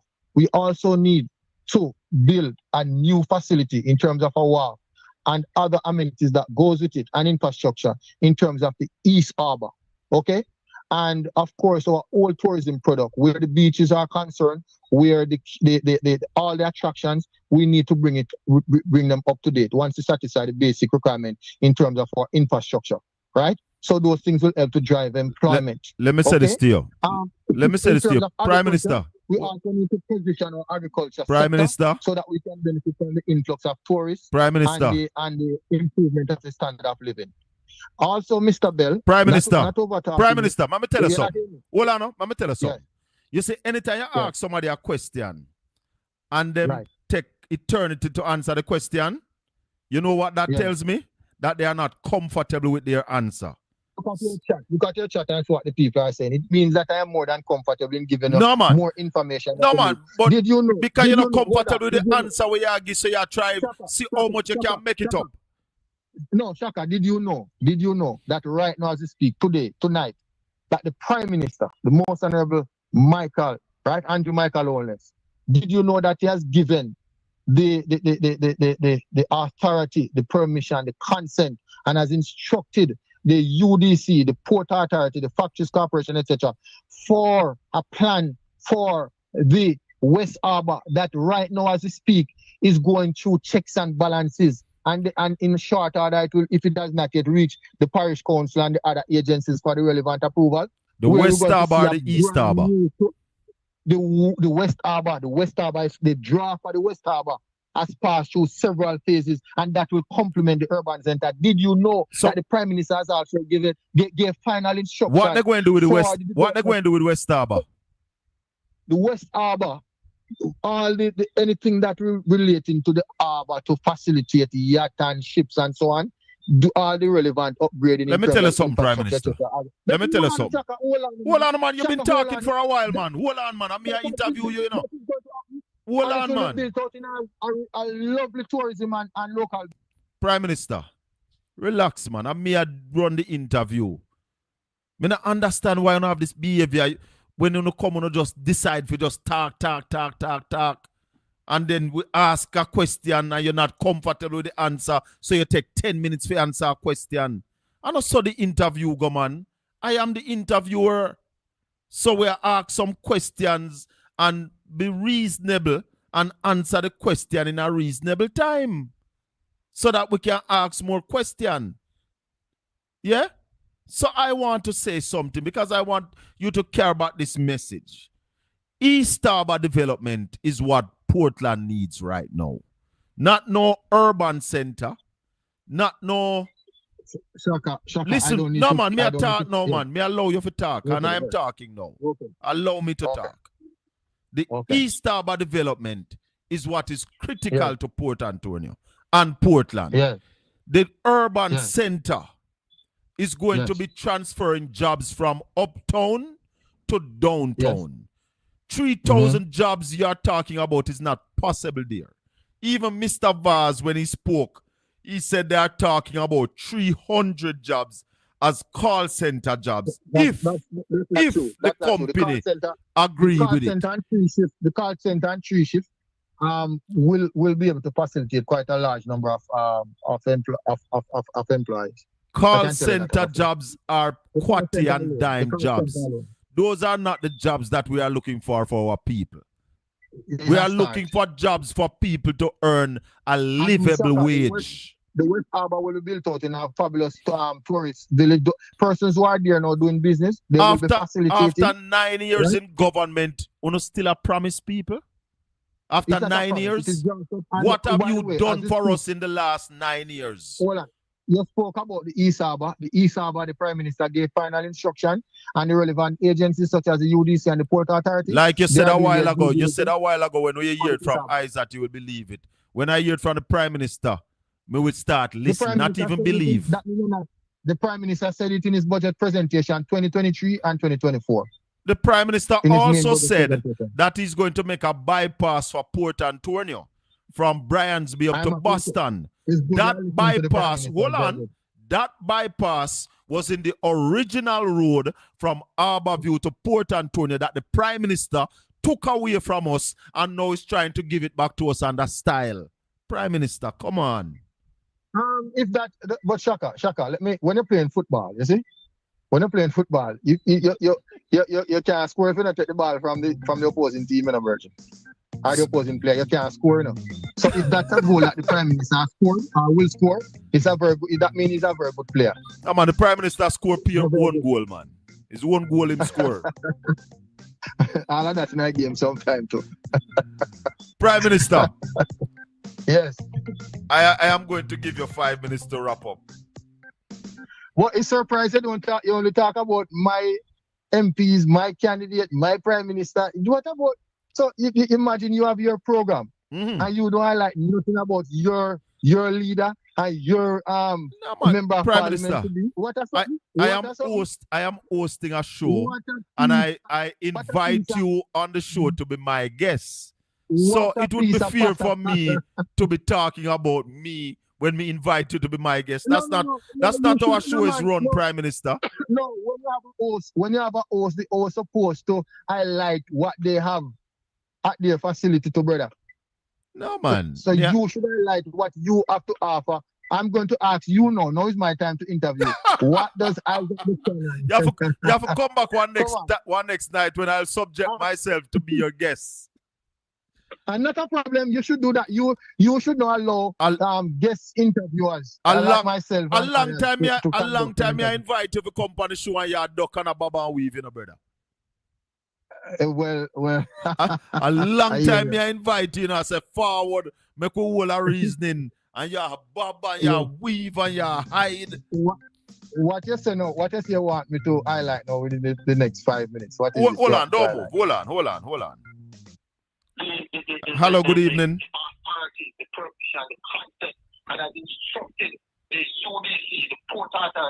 Well, you listen to your instrument, same way you say you're not going to hear me, you know.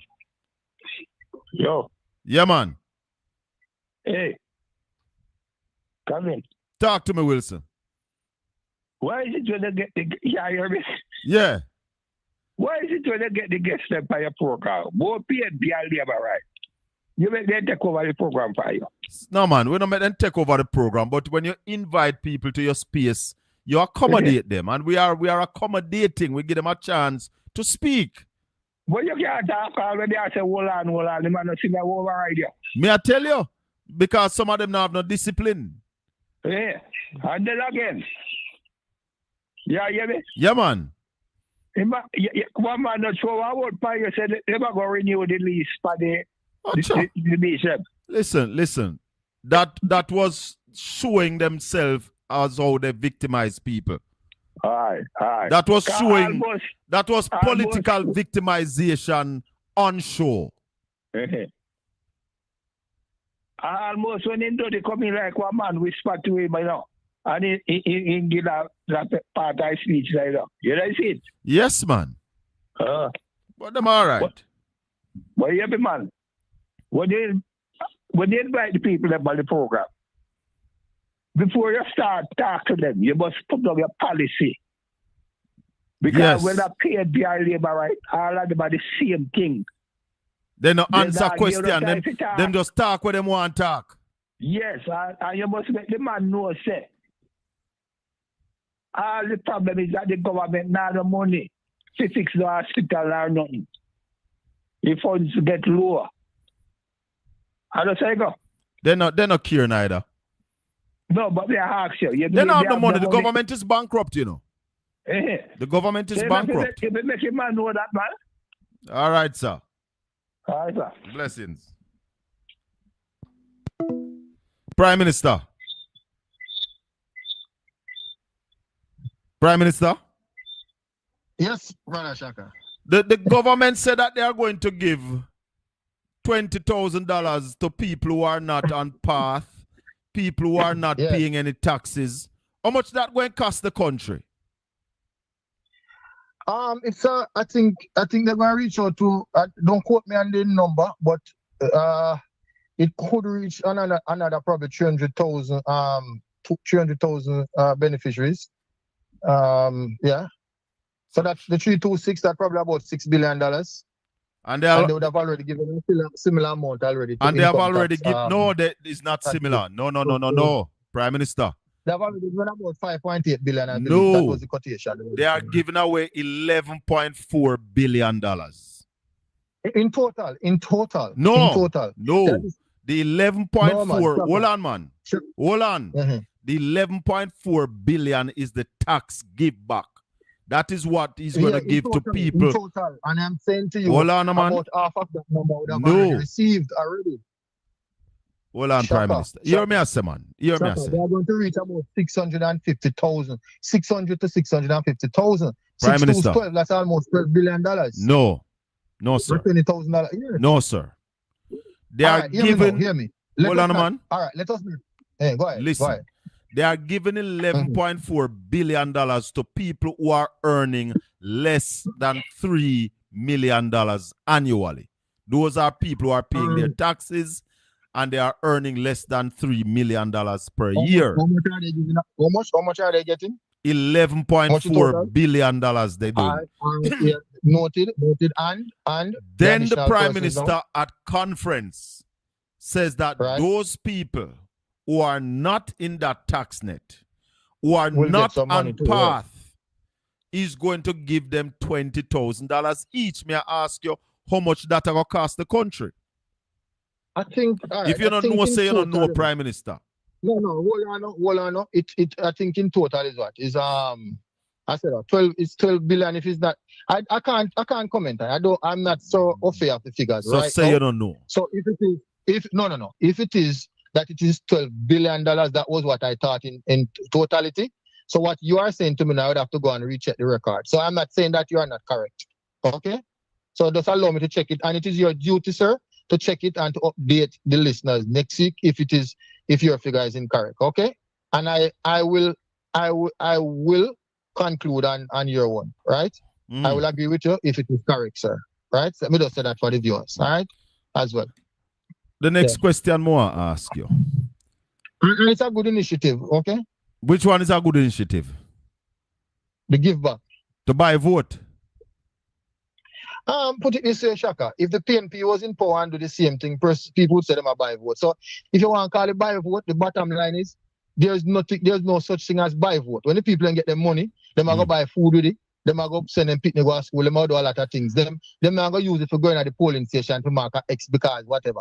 They are going to use it to do real things. Yeah. You understand me? I say, so when Mark Golden, if the Prime Minister come right now and say, give poor people the whole budget, I would not upset the poor people who have more money. If you ask me, I'd ask the Prime Minister right now to give $40,000 or $80,000. So how anything when for poor people 2023 when Mark Golden said, help out the people them, because the people them just have come out of COVID and them have suffer. Put $40 billion in social fund for help the people. Them said the budget did all crash. Ecclesiastes chapter 12. What it say? There's a time and a season. But this is not the season. Right now, the economy a crash. In fact, today's financial report says that we are in the second quarter of decline and we're looking at a recession. So you get when we have a recession, and 2023 when we never have a recession, you know what I get. Because, Mr. Bell, is the election season? No, it so happened that at this time it is the election season. We had a massive hurricane that affected a large number of persons within the population. It has affected the implementation of policies of the government, and then preceding that, we also have the storm, the effects from the storm, burial, of course. We have been having continuous rain in Portland here. And the fact is, the Prime Minister, being the caring person that he is, understand the plight so of Jamaicans. He was caring when he bulldozed the people in house over Clifton? I don't know if the Prime Minister went to bulldoze any houses over there. He announced it in Parliament that tomorrow we are going to bulldoze the house. He announced it in the Parliament. And Shaka, if when I'm driving on the road, and if I create an offense that it is to the discretion of the police. You get a ticket, them no mash up your car. Well, I know the police ticket me, and it is to the discretion of the police based on what happened. They no mash up your car, though. I can't force to say to the police no give me the ticket. But they no mash up your car. You get the ticket, but your car no mash up. The man bulldoze the people in house. Well, as far as I know, the houses that were the person that were affected, they have received some benefits, some new houses and all of that. So that is water under the bridge. No, that is water it's not water under the bridge. Ask me that Shaka, it is water under the bridge because it has been remedied. It has been remedied. No, it's and not. The persons who were it's affected, not. Just hold on a second. Shaka, the persons who were affected, right?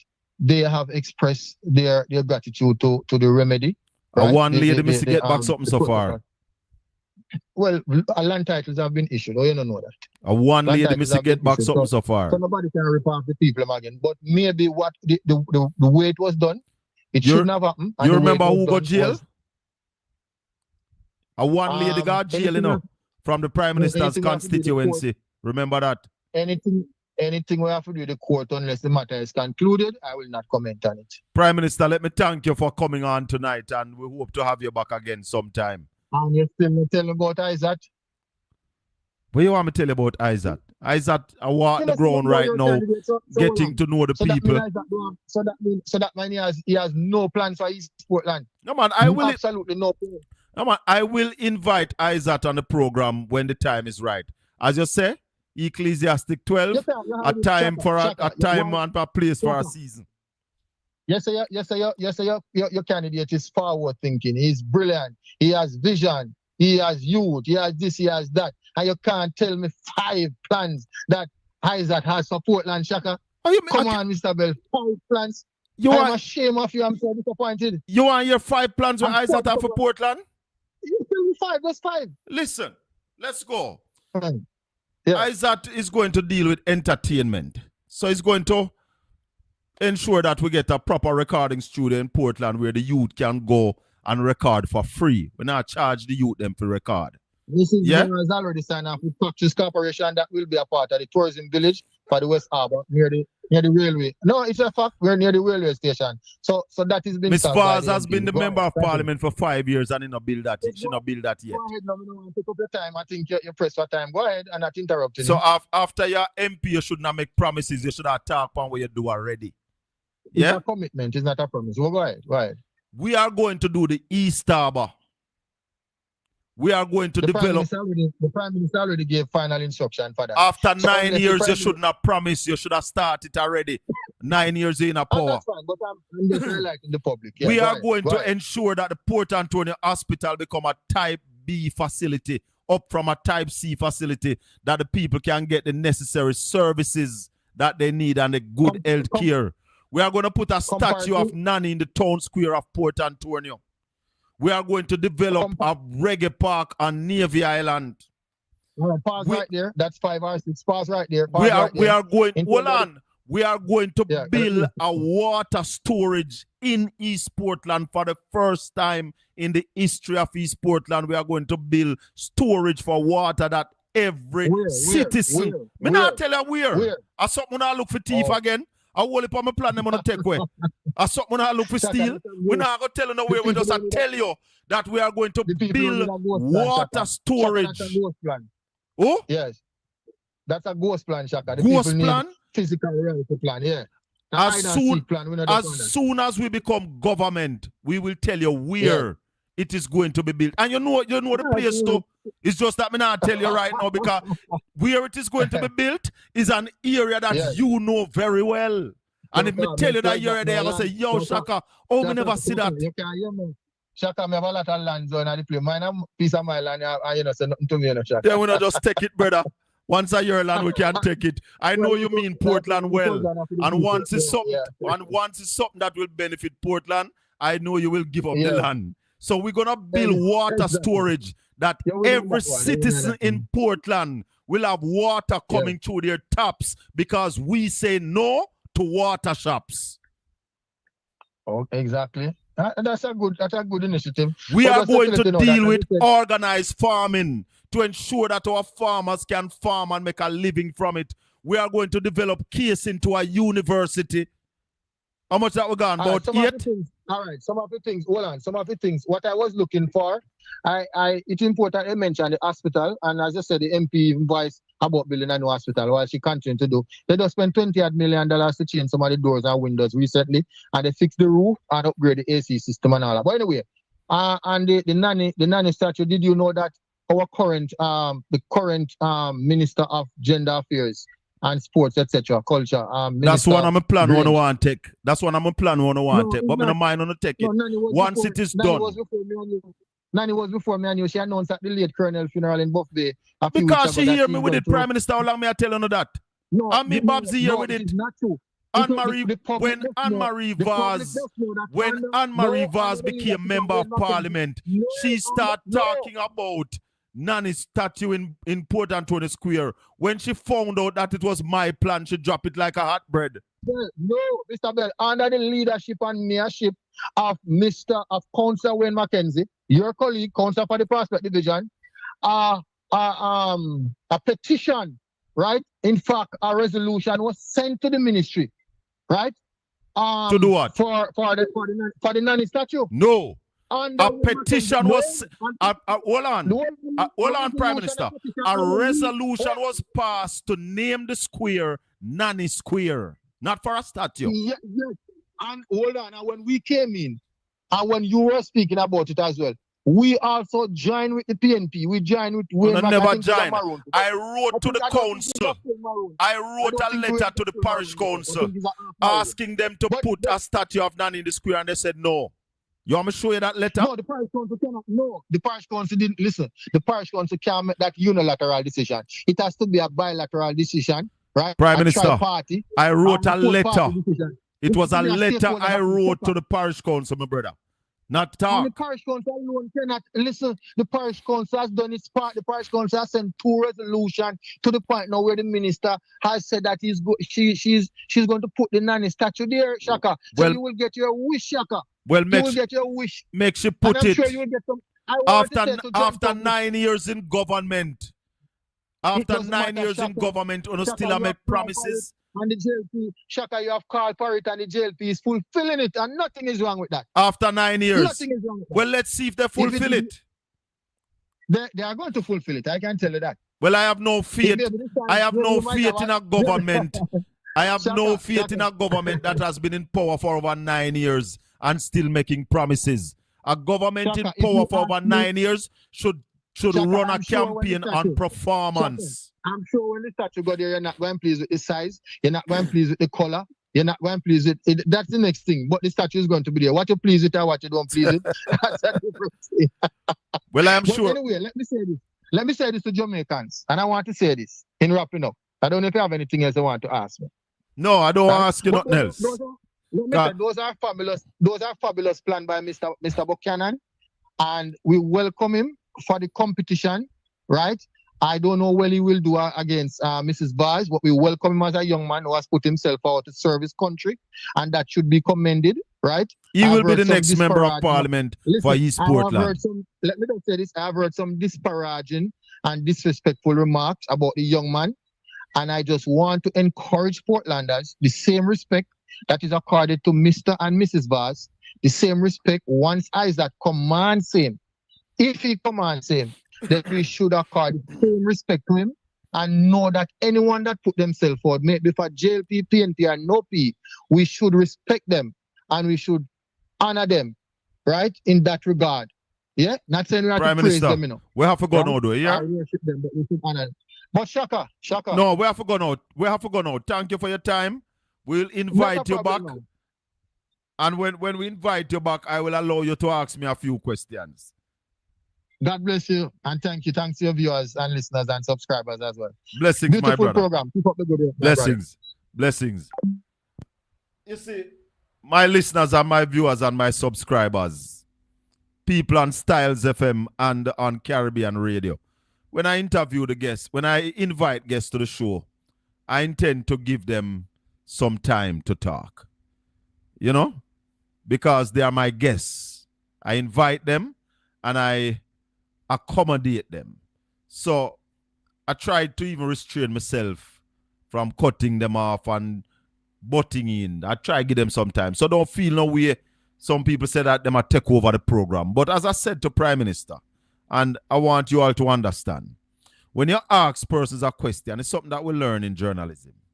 When you ask person a question and they take forever to answer it, some simple yes or no question, it means that they are not comfortable with the answers that they are giving. So they believe that they hold more explanation to a weak answer. So that's what it is.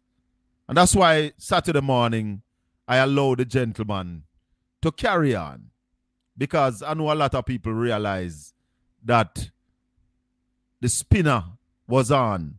And my brethren come tonight and he might try spin too.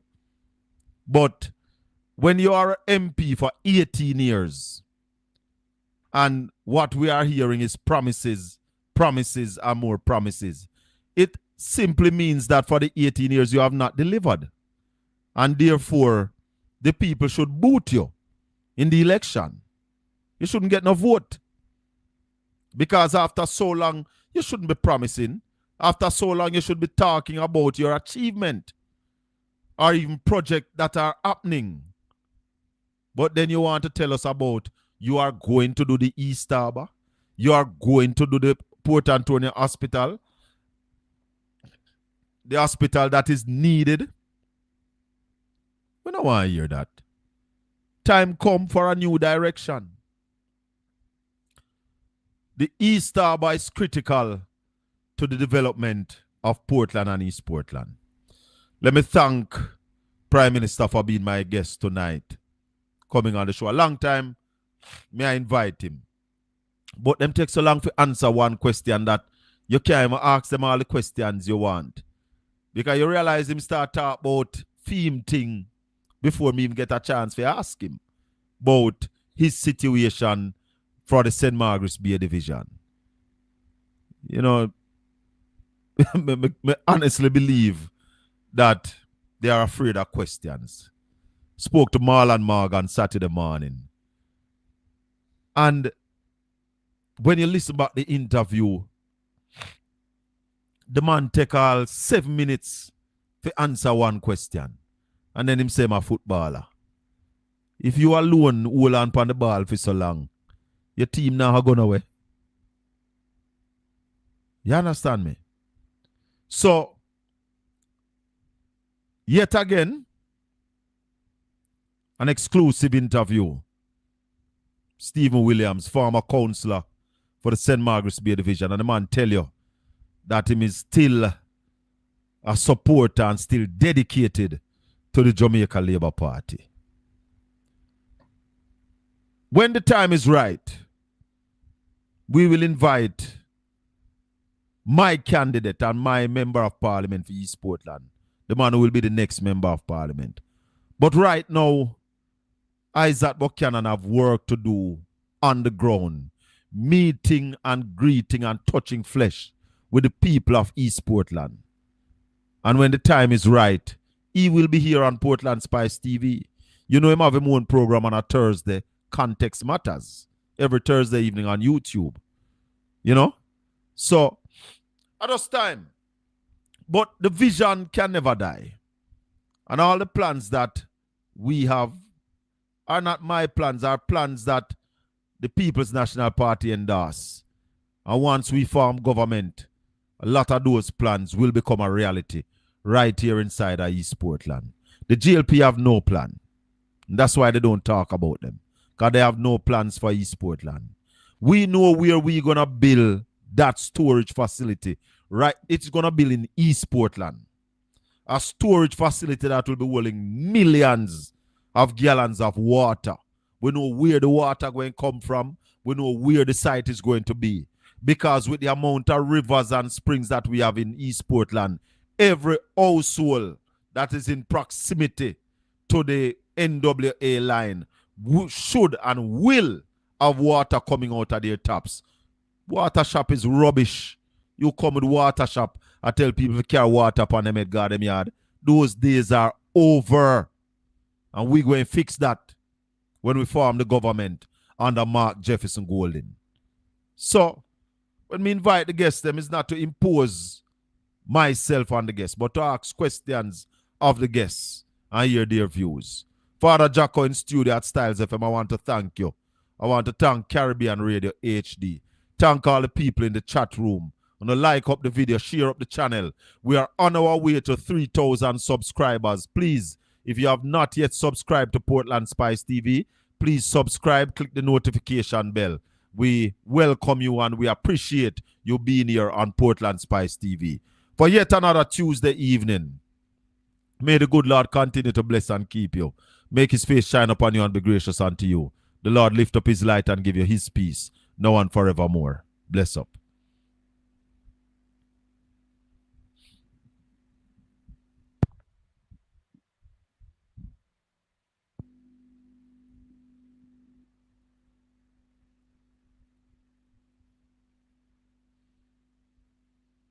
Bible 14 The sons of those who afflicted you will come bowing to you, and all those who despised you will bow themselves at the soles of your feet, and they will call you the city of the Lord, the Zion of the Holy One of Israel.